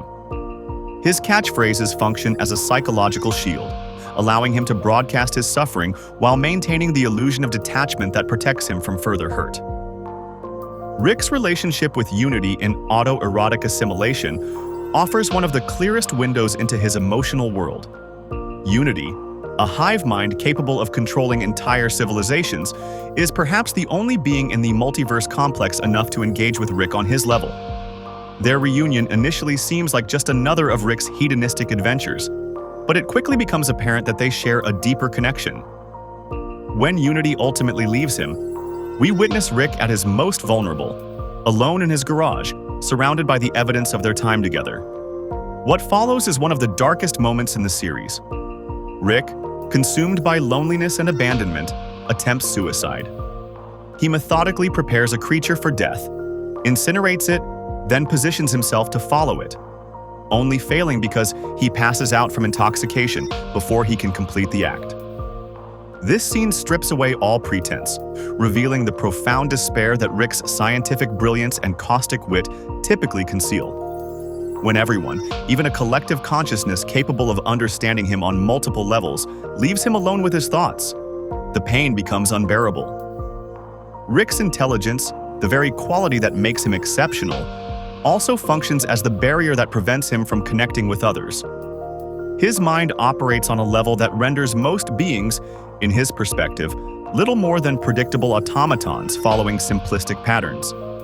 This intellectual isolation reinforces his emotional isolation, creating a cycle where his brilliance pushes others away while simultaneously making him more desperate for genuine connection. His alcoholism serves as both symptom and reinforcement of this cycle. Throughout the series, Rick is rarely seen without his flask, using alcohol to dull the edges of a mind too sharp for its own good. This self-medication allows him to function in a universe he finds disappointingly predictable while numbing the pain of his isolation. The drinking isn't just a character quirk, it's a coping mechanism for a man who can't escape his own awareness. Perhaps most telling are the rare moments when Rick displays genuine care for Morty. These flashes of vulnerability almost immediately trigger a defensive response, with Rick quickly undermining his own kindness through cruelty or dismissal. When he sacrifices himself to save Morty, he'll follow it with a cutting remark. When he acknowledges Morty's growth, he'll immediately diminish the praise. This emotional whiplash reveals Rick's fear of connection. Each time he allows himself to care, he must re-establish emotional distance to protect himself. The pattern reflects a man who has learned that caring leads to pain. Having lost everything once, Rick has constructed elaborate defenses to prevent it from happening again. His cruelty isn't random, but systematic, a way of keeping those who might matter at a safe emotional distance. Even with Morty, the person with whom he shares his most significant bond, Rick cannot allow himself to remain vulnerable for long. The relationship between Rick's scientific genius and his emotional struggles reveals an interesting contradiction. The same brilliant mind that can bend reality, create interdimensional portals, and outsmart the most advanced civilizations in the multiverse cannot solve the most fundamental human problem: how to heal from loss and form healthy connections. His science becomes both escape and expression. He builds devices that allow him to physically remove himself from uncomfortable situations while simultaneously channeling his pain into creation. In this context, Rick's nihilism takes on new meaning. His frequent insistence that nothing matters isn't just philosophical posturing, but a desperate attempt to make his pain manageable. If nothing matters, then his losses don't matter. If nothing matters, then the connections he fears forming and losing again don't matter. It's a philosophy custom-built to justify emotional detachment. As the smartest man in the multiverse, Rick exists in a state of perpetual isolation. Even other Ricks, literally alternate versions of himself, are dismissed as pale imitations, less authentic and less intelligent. This self-imposed uniqueness leaves him without peers, without equals who might truly understand him. Bird Person comes closest, having witnessed Rick at his most vulnerable during their revolutionary days, but even this relationship is kept at arm's length through Rick's defensive mechanisms. What makes Rick's relationship with Morty significant is precisely how it challenges this isolation. Morty, initially dismissed by Rick as little more than a human shield, gradually becomes something more. A witness to Rick's life who, despite not matching his intelligence, begins to understand him on a level no one else can. Their adventures, while chaotic and often dangerous, create a shared context that slowly bridges the gap between them. When Rick says, "Wubba Lubba Dub Dub," he's telling us everything while appearing to say nothing. The phrase encapsulates Rick's entire character: his pain, his cry for help, and his simultaneous need to disguise that vulnerability behind absurdity. It's a confession masked as a joke, serious content in a silly package, much like the show itself. Rick's emotional armor might be impenetrable, but the real revelation lies in how his constant exposure to cosmic horror has transformed the person standing beside him. Remember that scared kid from the pilot who could barely form a sentence without stammering? The same multiverse that broke Rick has somehow managed to forge Morty into something stronger, and the evidence is hidden in plain sight throughout the series. When we first meet Morty Smith, he's essentially a prop in Rick's adventures, wide-eyed, perpetually terrified, and lacking any semblance of backbone. His primary function seems to be asking the questions that allow Rick to explain scientific concepts to the audience while providing those convenient brainwaves that mask Rick's genius. But something remarkable happens as the adventures continue. This seemingly disposable sidekick begins developing an identity separate from his grandfather's shadow. Me Seeks and Destroy marks one of the first significant shifts in Morty's character development. After enduring countless adventures where Rick calls all the shots, Morty proposes a wager. If they survive an adventure of Morty's choosing, he gets to lead every 10th adventure from then on.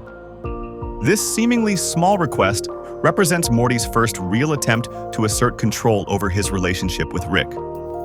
More importantly, it demonstrates his growing awareness that he deserves a say in their shared experiences. The real crucible of Morty's transformation, however, comes in the haunting conclusion of Rick Potion number 9. After Rick's love potion catastrophically mutates the entire planet's population, he simply relocates them to an identical reality where alternate versions of themselves conveniently died.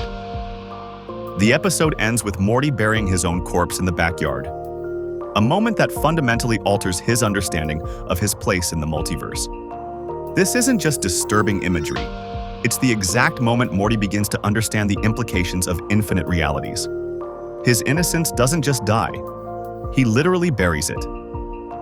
Following this traumatic experience, we begin to see Morty developing qualities that eerily mirror his grandfather. His dialogue becomes more assured, his moral compass more flexible, and his problem-solving approach is more resourceful. But unlike Rick, who uses his understanding of cosmic insignificance as an excuse for nihilism, Morty develops something more nuanced, a selective morality that acknowledges the absurdity of existence while still finding meaning in personal choices. Morty Night Run showcases this evolution beautifully. When Rick captures a gaseous being named Fart and plans to sell it to an assassin, Morty takes a stand.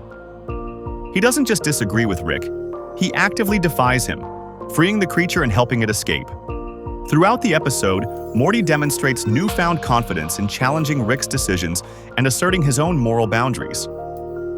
The fact that he's ultimately wrong about Fart's intentions doesn't diminish the significance of his choice to act independently. What's particularly fascinating about Morty's development is how his speech patterns evolve alongside his personality. The nervous stutter that defined early. Morty gradually gives way to more assertive, self-assured dialogue. His questions become less naive and more pointed. He starts pushing back against Rick's dismissals rather than accepting them, challenging Rick's perspectives rather than blindly absorbing them. These subtle changes in his communication style reflect his growing confidence and agency. As Morty gains experience with the multiverse, we see his worldview expanding in ways that directly challenge Rick's influence. In The Ricklantis Mix-Up, Morty displays remarkable adaptability in navigating the complex social dynamics of the Citadel, demonstrating how far he's come from the terrified kid who once wet himself at the sight of aliens. His understanding of multiversal concepts has deepened to the point where he can anticipate consequences Rick sometimes overlooks. Perhaps the most complex aspect of Morty's evolution is his relationship with violence. The boy who once hesitated to harm even the most threatening creatures gradually develops a disturbing comfort with brutality when necessary. After witnessing the fallout of Rick's choices in episodes like Rick Potion Number 9, Morty begins to adopt a more pragmatic approach to survival. He doesn't embrace violence eagerly like Rick does, but he no longer shies away from it when required, a subtle difference that highlights how Morty retains his core humanity even as he hardens. What makes Morty's transformation so compelling is that it's neither complete nor straightforward. He doesn't simply become a mini Rick, despite developing some similar traits. Instead, he incorporates aspects of Rick's worldview while maintaining qualities Rick has lost: empathy, optimism, and the capacity for genuine connection. In many ways, Morty represents what Rick might have been without the trauma that shattered his life. This evolution becomes most apparent in later seasons, where Morty increasingly makes decisions independent of Rick's influence. He develops his own moral boundaries, lines he won't cross even when Rick encourages him to. He forms relationships Rick doesn't approve of, pursues adventures Rick dismisses as pointless, and occasionally outsmarts Rick at his own game. The dynamic shifts from teacher-student to something approaching a partnership, albeit an unequal one. The brilliance of Morty's character arc lies in its subtlety. Unlike dramatic transformations common in other series, Morty's growth occurs in small moments spread across episodes. A slightly more confident retort here, a morally complex decision there. These incremental changes accumulate into profound character development without calling attention to themselves. By the time we reach recent seasons, the contrast between current Morty and pilot Morty becomes startlingly clear. This transformation fundamentally challenges the power dynamic at the show's core. Rick selected Morty precisely because he was malleable and disposable, the perfect companion for a man who needed camouflage more than connection. But as Morty develops his own moral code and the courage to enforce it, he becomes something Rick never anticipated: a check on his grandfather's worst impulses and occasionally a moral compass pointing toward redemption. Beyond the adventures and beneath the surface of Rick and Morty's relationship lies the emotional scaffolding that props up the entire Smith household. The way Beth craves validation from a father who abandoned her creates the perfect environment for Rick's manipulation. But what happens when the family he's been using as convenient emotional pawns starts developing their own cosmic awareness? The ABCs of Beth gives us our most revealing glimpse into the complex father-daughter dynamic that shapes the entire show. Beth's relationship with Rick isn't just complicated. It's the gravitational center around which the entire family orbits. Her childhood memories reveal a girl desperately trying to win the approval of an emotionally unavailable father, crafting elaborate inventions and engaging in concerning behavior just to get his attention. This pattern didn't end in childhood. It simply evolved into adulthood, where Beth's need for validation became both more sophisticated and more devastating. What makes this relationship so fascinating is how Beth oscillates between seeking Rick's approval and resenting him for his emotional unavailability. She's trapped in a psychological loop, desperate for the validation she never received as a child while simultaneously aware that this very need gives Rick power over her. This isn't just subtext. It's explicitly addressed when Rick offers Beth the chance to explore the universe while a clone takes her place. The question isn't really about which Beth is real. It's about Beth confronting her divided self, torn between domestic obligation and the cosmic freedom her father represents. The introduction of Space Beth doesn't just complicate the plot. It serves as the perfect metaphor for Beth's internal struggle. Is she more like her father than she wants to admit? Is her real self the one who stayed with her family, or the one who abandoned them to explore the universe? Rick deliberately leaves the answer ambiguous, forcing Beth to confront the most terrifying question of all: does it even matter which one is the clone? This existential dilemma beautifully illustrates Beth's fractured identity and her struggle for self-acceptance in the shadow of her father's abandonment. While Beth battles for Rick's approval, Jerry fights a different war entirely, one for basic respect within his own household. In the early seasons, Jerry serves almost exclusively as Rick's punching bag, a character designed to absorb humiliation and highlight Rick's superiority. But something remarkable happens as the series progresses, particularly in Season 6. Jerry begins standing his ground, finding moments of courage and self-respect that challenge Rick's authority.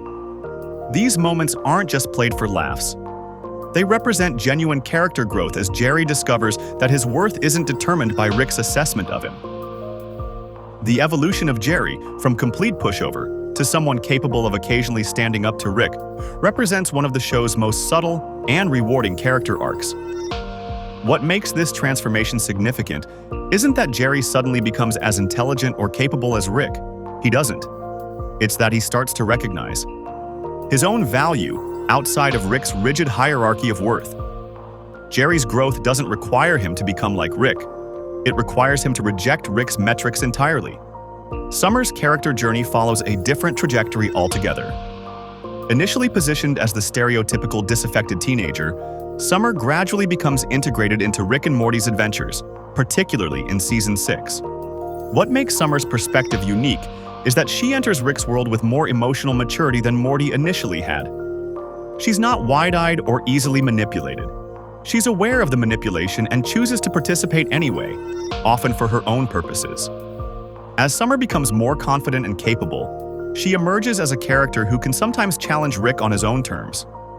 Unlike Morty, whose early relationship with Rick was defined by fear and obedience, Summer approaches cosmic chaos with a blend of enthusiasm and skepticism that makes her a different kind of companion.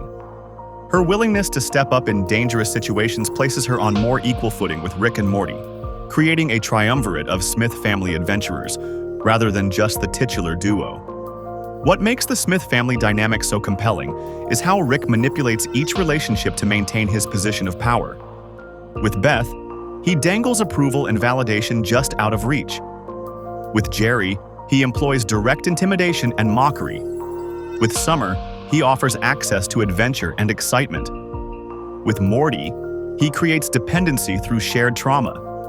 Each relationship is carefully managed to ensure Rick remains at the center of the family system, pulling strings and controlling outcomes, even when he appears to be giving others autonomy. This manipulation creates consistent tension, particularly between Beth and Jerry, whose marriage exists in a perpetual state of near collapse.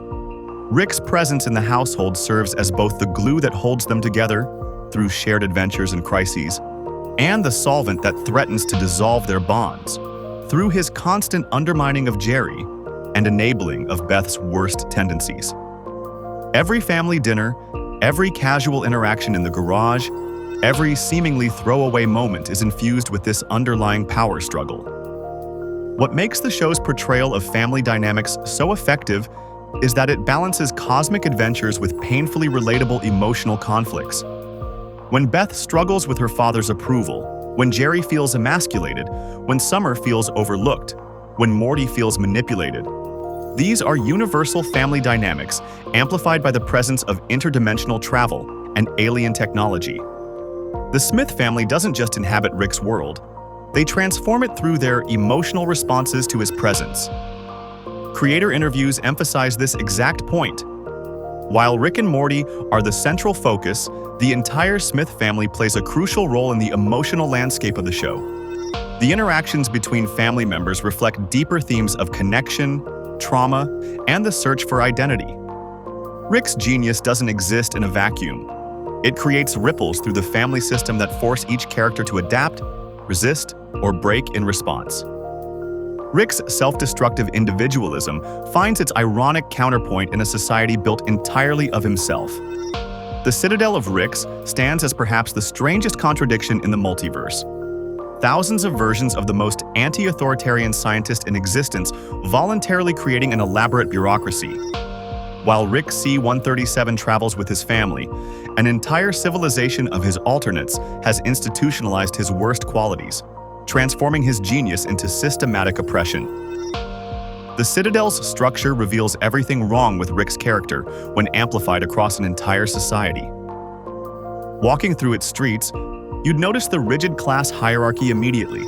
Elite Ricks in positions of power and influence, mid-tier Ricks serving as functionaries and enforcers, and at the bottom, the Mortys. These countless Mortys aren't just sidekicks but commodities, mass-produced and treated as disposable resources. Some Mortys serve as laborers and servants, while others are processed through standardized Morty schools, trained to accept their subordinate role in the Rick-dominated society. This social stratification exposes the dark irony at the Citadel's heart. Each Rick believes himself unique and independent, yet collectively they've created exactly what our Rick despises: a conformist system where everyone follows predetermined roles. The Citadel's very existence represents the ultimate betrayal of Rick's core values. They've established a rigid bureaucracy, complete with a council of Ricks that governs through compromise and consensus, concepts our Rick finds appalling. The Citadel Ricks wear identical uniforms, follow standardized procedures, and participate in the very kind of organized society that Rick C-137 spends his life actively subverting. The truth about the Citadel becomes even more disturbing when we examine its manufacturing system. Far from just a gathering place for existing Ricks and Mortys, the Citadel actively manipulates the lives of Beths and Jerrys across countless universes. Citadel operatives ensure Beth and Jerry meet and reproduce in precisely the right circumstances to create a steady supply of Mortys. This revelation transforms our understanding of the multiverse. These aren't just natural variations, but in many cases engineered outcomes designed to maintain the Citadel's population and power structure. This factory-like approach to Morty production shows the ultimate corruption of Rick's character. While our Rick at least maintains some genuine connection to his family, the Citadel has industrialized family relationships. They've reduced Beth and Jerry's love story to a manufacturing process and Morty's existence to a resource management issue. When we see the Citadel's Morty nurseries and schools, we witness the complete commodification of human life, all to serve the egos and needs of infinite Ricks. Evil Morty's rise to power represents the inevitable rebellion against this system of exploitation. Initially appearing as just another Morty candidate in the Citadel's democratic election, his campaign masterfully plays on both the Rick's arrogance and the Morty's resentment. Evil Morty's campaign speeches highlight the deep dysfunction of Citadel society, promising reform while concealing his true agenda. His election as president initially seems like a victory for the oppressed Mortys, but his actual plan proves far more radical than mere political reform. The truth about Evil Morty connects to the most profound secret of the Rick multiverse: the central finite curve. This cosmic structure isn't just a region of reality, but a carefully designed prison. The central finite curve isolates a subset of universes where Ricks are always the smartest beings in existence. It's the ultimate expression of Rick's ego, creating a multiverse bubble where his intellectual superiority remains unchallenged. Outside this curve lie infinite realities where Rick might be ordinary, or where beings far more intelligent than him exist. This revelation recontextualizes everything we know about Rick's travels. He's never truly explored the infinite multiverse, only a carefully curated section designed to protect his fragile self-image. Evil Morty's plan to escape the central finite curve represents the most significant threat to Rick's multiverse. By destroying the Citadel in the Season 5 finale, Evil Morty doesn't just dismantle a political system. He shatters the cosmic framework that maintains Rick's supremacy. The golden portal he creates punctures the barrier between the central finite curve and the true multiverse beyond, allowing him to escape the limitations imposed by generations of Ricks. This act of cosmic rebellion carries profound implications for the entire multiverse, as it potentially allows other beings to enter or exit the central finite curve for the first time. The destruction of the Citadel represents more than just the collapse of a physical location. It symbolizes the end of an era in the multiverse, the breaking of Rick's monopoly on multiversal travel, and the shattering of the system that maintained Rick dominance across reality. With the Citadel's fall, the careful balance of power that existed between our Rick, the Council, and other cosmic entities dissolves. The portal fluid shortage that follows leaves countless Ricks and Mortys stranded in universes not their own, creating new conflicts and disrupting the established order. The Council of Ricks' influence extended far beyond mere governance of the Citadel itself. By establishing a society that institutionalized Rick supremacy, they created a system that perpetuated exploitation across countless universes. Their standardization of portal technology, assignment of dimensional designations, and regulation of interdimensional travel shaped how the multiverse functioned. The Council transformed Rick's individualistic genius into a bureaucratic system, replacing chaotic exploration with regulated travel and turning unique adventures into standardized experiences. When we look at the ruins of the Citadel floating in space, we see the physical manifestation of Rick's contradictory nature. The most fiercely independent character in the series inadvertently inspired an entire civilization built on conformity. The scientist who rejects all authority created a system of absolute authority. The man who claims nothing matters established a society dedicated to preserving his cosmic importance. In the Citadel's rise and fall, we witness the ultimate Rick paradox. His genius creates systems complex enough to eventually outgrow and challenge him. Amidst the floating debris of the Citadel lies the ultimate proof that intelligence without wisdom eventually self-destructs. But one figure walked calmly away from the explosion, having orchestrated every moment of the catastrophe from his first appearance. A Morty with an eye patch who refused to remain a sidekick in someone else's story. When Evil Morty first appeared in close Rick counters of the Rick kind, few viewers recognized they were witnessing the introduction of what would become the show's most methodical antagonist.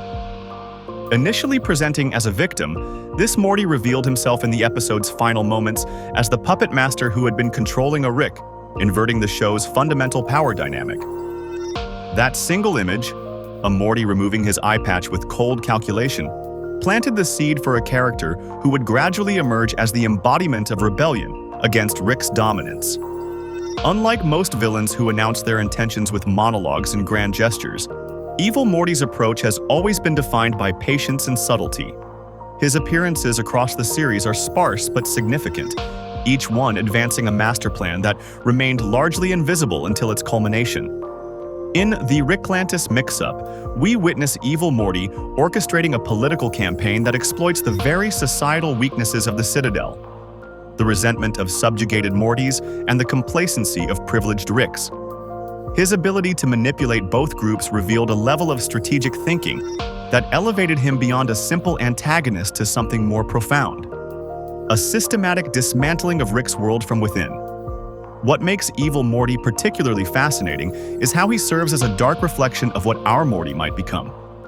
While C-137, Morty has gradually developed independence and assertiveness through his adventures with Rick. Evil Morty represents the endpoint of that evolution. A Morty who has completely broken free from Rick's influence, but at the cost of his empathy. The coldness in his execution, the willingness to sacrifice countless Ricks and Mortys to achieve his goals, suggests a character who has internalized Rick's worst traits while rejecting his occasional moments of vulnerability. The Season 5 finale, Rick Mirai Jack, delivered the culmination of Evil Morty's long gestating plan. Here, the true scope of his ambition was finally revealed. not merely to defeat Rick or rule the Citadel, but to escape the central finite curve entirely. This revelation recontextualized everything we thought we knew about the show's multiverse. The central finite curve wasn't just a geographical concept, but a prison of sorts. A walled garden of universes where Ricks deliberately ensured they would always be the smartest beings. Evil Morty's desire to break through this barrier represents the ultimate rebellion. A rejection not just of one Rick, but of Rick's entire conception of reality. This goal also adds unexpected depth to Evil Morty's character. Rather than seeking power or vengeance, his true motivation was freedom, escape from a multiverse artificially constructed to keep Ricks in power. It's a motivation that transforms him from villain to revolutionary, challenging us to reconsider whether his methods, brutal as they were, might be justified when faced with such cosmic injustice. The image of Evil Morty passing through a golden portal into the unknown, beyond the central finite curve, becomes one of the series' most powerful visual metaphors, representing both liberation and a leap into terrifying possibility. What's particularly impressive about Evil Morty's arc is how carefully it was constructed across multiple seasons. The writers didn't just retroactively connect random elements, they planted deliberate seeds that would later bloom into major revelations. His first appearance established the concept that a Morty could control a Rick. His campaign for president introduced the idea that the Citadel was manufacturing Mortys and manipulating their lives. Small details that seemed inconsequential at the time later revealed themselves as crucial pieces of a larger puzzle, rewarding attentive viewers who had been theorizing since the character's introduction. Evil Morty's return in Season 7's Unwritten added yet another layer to his legend. After successfully breaking through the central finite curve, he continued to evolve his plan, now wielding the Omega device, the same technology that had been present at the murder of Rick C-137's family. This connection creates a beautiful narrative symmetry, linking Evil Morty's story back to the traumatic origin point that set the entire series in motion.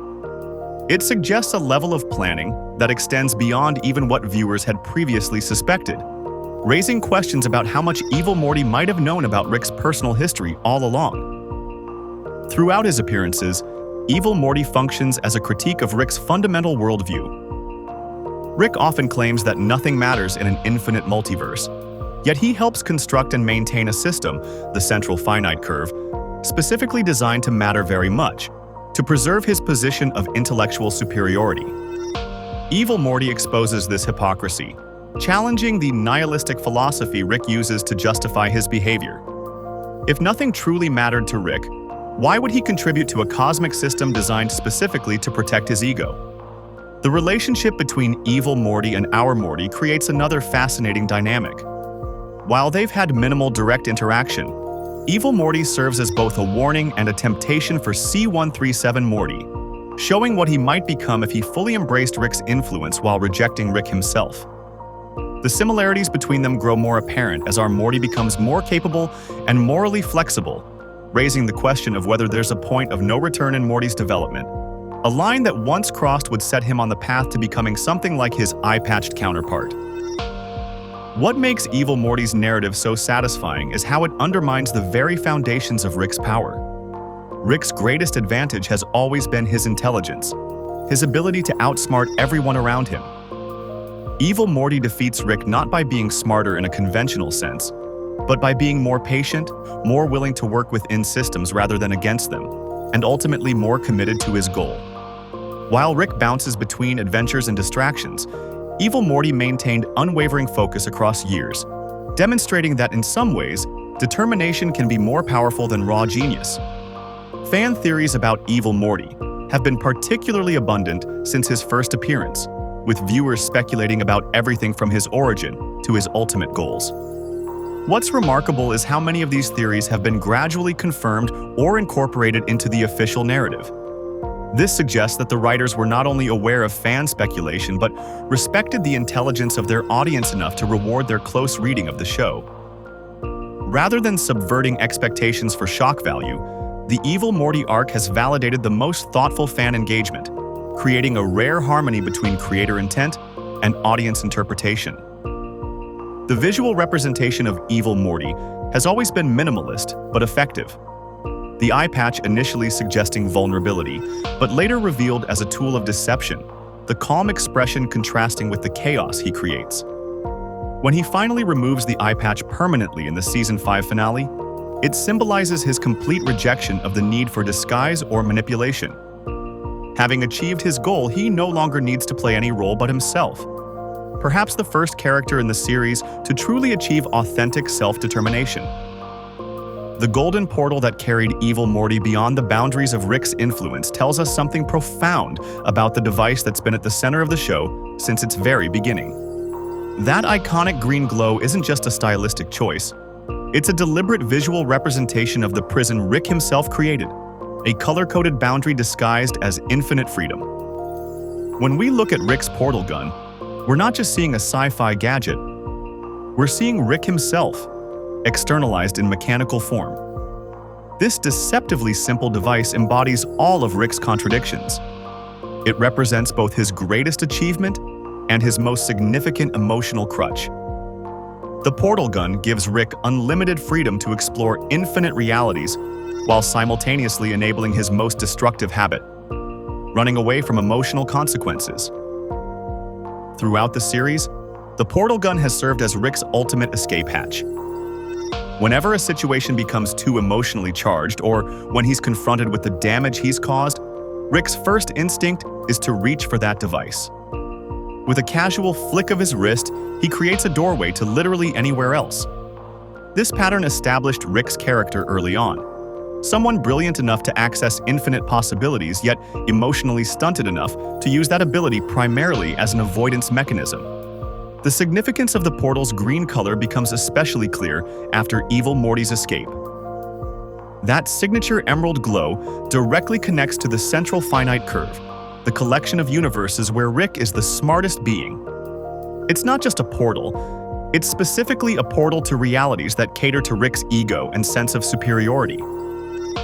The visual uniformity of these green portals represents Rick's self-imposed limitations, a universe-spanning comfort zone he created to remain in control. Some of the most revealing moments in Rick's character development occur when the portal gun fails or becomes inaccessible. In Rick Potion number 9, we witness the catastrophic consequences of Rick's reckless use of the device.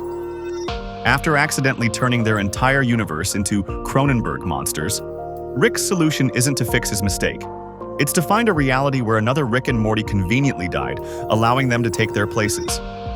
This moment perfectly encapsulates how the portal gun enables Rick's worst tendencies, allowing him to abandon entire universes rather than face the consequences of his actions. Another pivotal moment comes in the Rick Shank redemption, when Rick is captured and separated from his portal gun. Without his usual means of escape, Rick is forced to confront his enemies directly and rely on his intellect in new ways. These periods of portal gun deprivation often lead to Rick's most genuine moments of growth and connection with others, suggesting that his constant ability to escape actually stunts his emotional development. The evolution of Rick's relationship with the portal gun mirrors his overall emotional journey. In early seasons, the device represents pure freedom. Rick uses it with casual abandon, rarely considering the implications of his constant reality hopping. But as the series progresses, we begin to see the portal gun as something more complex, a double-edged sword that gives Rick unlimited access to the multiverse, while simultaneously keeping him trapped in patterns of emotional avoidance. Season 6 delivered perhaps the most significant development in Rick's relationship with his signature invention. The premiere episode rendered Rick's portal technology completely useless, fundamentally altering the show's dynamics. Without his ability to simply portal away from problems, Rick was forced to confront situations he would normally escape from. This limitation pushed him toward deeper character development and more meaningful interactions with his family. What makes this development so significant is that it forces Rick to confront his dependency on escape as a coping mechanism. Without the portal gun, Rick can no longer avoid the emotional fallout of his actions or flee when relationships become too intimate or challenging. This loss of portal travel becomes a crucial turning point in Rick's character arc, compelling him to develop new ways of dealing with his problems and his family. The importance of the portal gun in Rick's emotional journey is particularly evident when examining specific portal gun journeys that shaped the Rick and Morty universe. Many of these journeys aren't just physical travels between dimensions. They represent critical emotional crossroads for Rick. When he uses the portal gun to abandon universes rather than fix them, he's making a choice that reinforces his avoidance patterns. When he uses it to seek adventure with Morty, he's building a new kind of connection to replace what he lost. The portal gun's failures often lead to Rick's most profound moments of self-reflection. When portal technology is unavailable, Rick loses his primary defense mechanism against emotional vulnerability. These moments force him to confront his dependence on escape and push him to grow beyond his initial coping mechanisms. Without the easy out that the portal gun provides, Rick has to face the messy reality of human relationships and his own complicated feelings. Throughout the series, we see how the portal gun becomes less of a casual toy and more of a complicated symbol for Rick. Its significance evolves just as Rick does, from a cool sci-fi device to a metaphor for Rick's entire approach to life. The green glow that once represented unlimited freedom gradually reveals itself as the boundaries of Rick's self-made prison, a visual reminder of how he's constrained himself even while claiming to be the freest being in the multiverse. What makes the portal gun such a fascinating device is that it's simultaneously Rick's greatest strength and his greatest weakness. It's the invention that sets him apart from almost every other Rick in the multiverse, cementing his status as the Rickest Rick. Yet it's also the tool that enables his most self-destructive tendencies, allowing him to maintain emotional distance from everyone around him. The evolution of Rick's relationship with his portal gun represents the central struggle of his character, his desire for connection fighting against his fear of vulnerability. As the series progresses, we see this tension play out in Rick's increasingly complicated relationship with his invention. What began as a simple escape mechanism gradually becomes a more nuanced tool, one that Rick must learn to use more responsibly as he grows. Behind Rick's green portals lies an intricate web of connections that most viewers completely miss on first watch. What if those throwaway jokes in Season 1 were actually deliberate breadcrumbs leading to Rick's ultimate confrontation with the being who destroyed his life? The genius of Rick and Morty's storytelling isn't just in its high-concept sci-fi premises or its absurdist humor, but in how seemingly disconnected episodes actually form a meticulously crafted narrative tapestry. When we watch the show episode by episode, it's easy to see each adventure as a standalone experience. The creators deliberately present them this way, crafting what appears to be a series of random, episodic adventures. But look closer, and patterns emerge. The seemingly chaotic structure actually masks a carefully planned narrative that spans all 7 seasons, with early episodes planting seeds that only bloom seasons later. This interconnected storytelling is particularly evident in the show's treatment of Rick's ultimate nemesis. While Rick Prime's presence looms over the entire series, the actual references to him are sparse but meaningful. The brilliance lies in how the creators planted these references as seemingly unimportant background details that gain tremendous significance when viewed in retrospect. Even throwaway lines in early episodes take on new meaning when we understand the full scope of Rick's quest for vengeance. The interdimensional cable episodes serve as particularly fascinating narrative devices. On the surface, they appear to be anthology-style breaks from the main storyline, excuses for the writers to indulge in random improvised comedy. But these episodes actually provide crucial insights into the characters' psyches, revealing deeper emotional truths about Rick and Morty's personalities and their evolving relationship. These episodes often function as psychological portraits, allowing us to see different facets of who these characters are beneath their adventure personas. For instance, the bizarre television shows Rick and the family watch often mirror their own insecurities and desires. The absurdist content becomes a window into their subconscious, revealing fears and hopes they would never directly express. This clever narrative technique allows the creators to develop character in ways that feel organic rather than forced, all while maintaining the show's comedic tone. Perhaps the most impressive aspect of the series' interconnected storytelling is how Rick's scientific inventions consistently reflect his emotional state. His creations aren't just random sci-fi concepts, but physical manifestations of his internal struggles. The butter robot questioning its purpose parallels Rick's own existential crisis. The Me-Seeks box represents Rick's view that existence is painful. His spaceship's AI embodies his ruthlessness and protection of Morty. Every invention tells us something about Rick's psychology without him needing to express it directly. This connection between Rick's emotional journey and his scientific output creates a fascinating subtext throughout the series. As Rick processes his trauma differently across seasons, his inventions change in subtle ways. Early creations often embody escape and destruction, while later ones sometimes show glimmers of healing and connection. This progression mirrors Rick's gradual, if reluctant, emotional growth throughout the series. The series also excels at using background characters to illuminate aspects of Rick's journey. Bird Person, for example, serves as a window into Rick's past and his capacity for genuine friendship. Their relationship reveals a Rick capable of loyalty and sacrifice, traits he typically buries beneath layers of cynicism. Similarly, Unity helps us understand Rick's profound loneliness and his self-destructive response to emotional vulnerability. These characters don't just populate Rick's world, they strategically unveil different aspects of his complex character. Looking at the entire series, we can now appreciate how Rick's quest for revenge against Rick Prime connects directly to his relationship with Morty. Rick's initial motivation for finding this specific Morty wasn't just about having a camouflage for his brainwaves. It was about tracking down Rick Prime. This revelation transforms our understanding of their entire relationship. What appeared to be a grandfather seeking connection with his grandson was actually a man using that grandson as bait for his true prey. Yet ironically, this instrumental relationship became genuine over time, with Rick developing real affection for Morty despite his initial intentions. This complex interplay between Rick's revenge quest and his growing bond with Morty creates the emotional core of the series. Each adventure simultaneously serves Rick's secret agenda while unwittingly bringing him closer to the very family attachments he claims to despise. The tension between Rick's stated nihilism and his actions creates the rich character study at the heart of the show.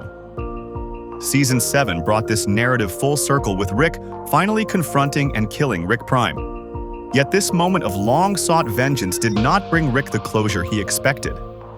Instead, it plunged him into an existential crisis as he realized that achieving his decades-long goal left him feeling empty rather than fulfilled. This profound moment forces Rick to confront a terrifying question. Who is he without his quest for revenge? The revenge that defined him for so long suddenly vanished, leaving him to face the emptiness of his existence. What makes this revelation so powerful is how it was deliberately built toward across 7 seasons. Creator comments indicate that the series has been intentionally planned with overarching narratives in mind, allowing for these connections between seemingly unrelated episodes to emerge as the story progresses. This planning is evident in the way character arcs and plot lines intertwine across seasons, creating a rich tapestry of interconnected stories. When we trace Rick's emotional journey chronologically rather than by episode order, we discover a coherent character arc disguised as random adventures. From his initial trauma, to his years of vengeance, to his reluctant integration into the Smith family, to his eventual confrontation with Rick Prime, Rick's story follows a clear progression that the episodic structure cleverly obscures. The seeming randomness of the adventures actually masks a structured emotional journey.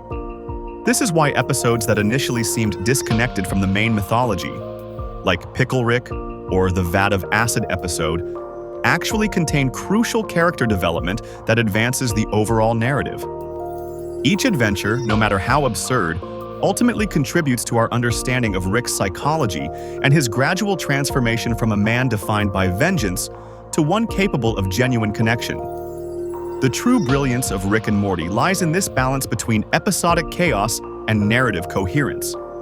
By disguising its carefully constructed character arcs within seemingly random adventures, the show rewards attentive viewers while remaining accessible to casual ones. The connections are there for those who look closely, but they never overwhelm the self-contained nature of individual episodes. And so, our journey through the complex multiverse of Rick and Morty comes to a close. What makes this series truly remarkable isn't just its mind-bending sci-fi concepts or crude humor. but the emotional depth that anchors everything. The series masterfully balances its comedic elements with profound emotional moments, showing us that beneath all the interdimensional chaos lies a narrative focused on redemption and the importance of family bonds. At its core, Rick and Morty is about a man broken by trauma, who's slowly, reluctantly learning to open himself to connection again. The show tackles heavy themes like loss and the search for meaning, often through the clever disguise of its sci-fi narrative. While casual viewers might see only the surface-level adventures, we've uncovered the emotional architecture supporting everything. As you drift off to sleep, remember that in an infinite multiverse of possibilities, the writers chose to tell a story about healing, about how even the most damaged souls can find their way back to humanity through the people who refuse to give up on them. That emotional truth is what makes Rick and Morty not just entertaining, but special.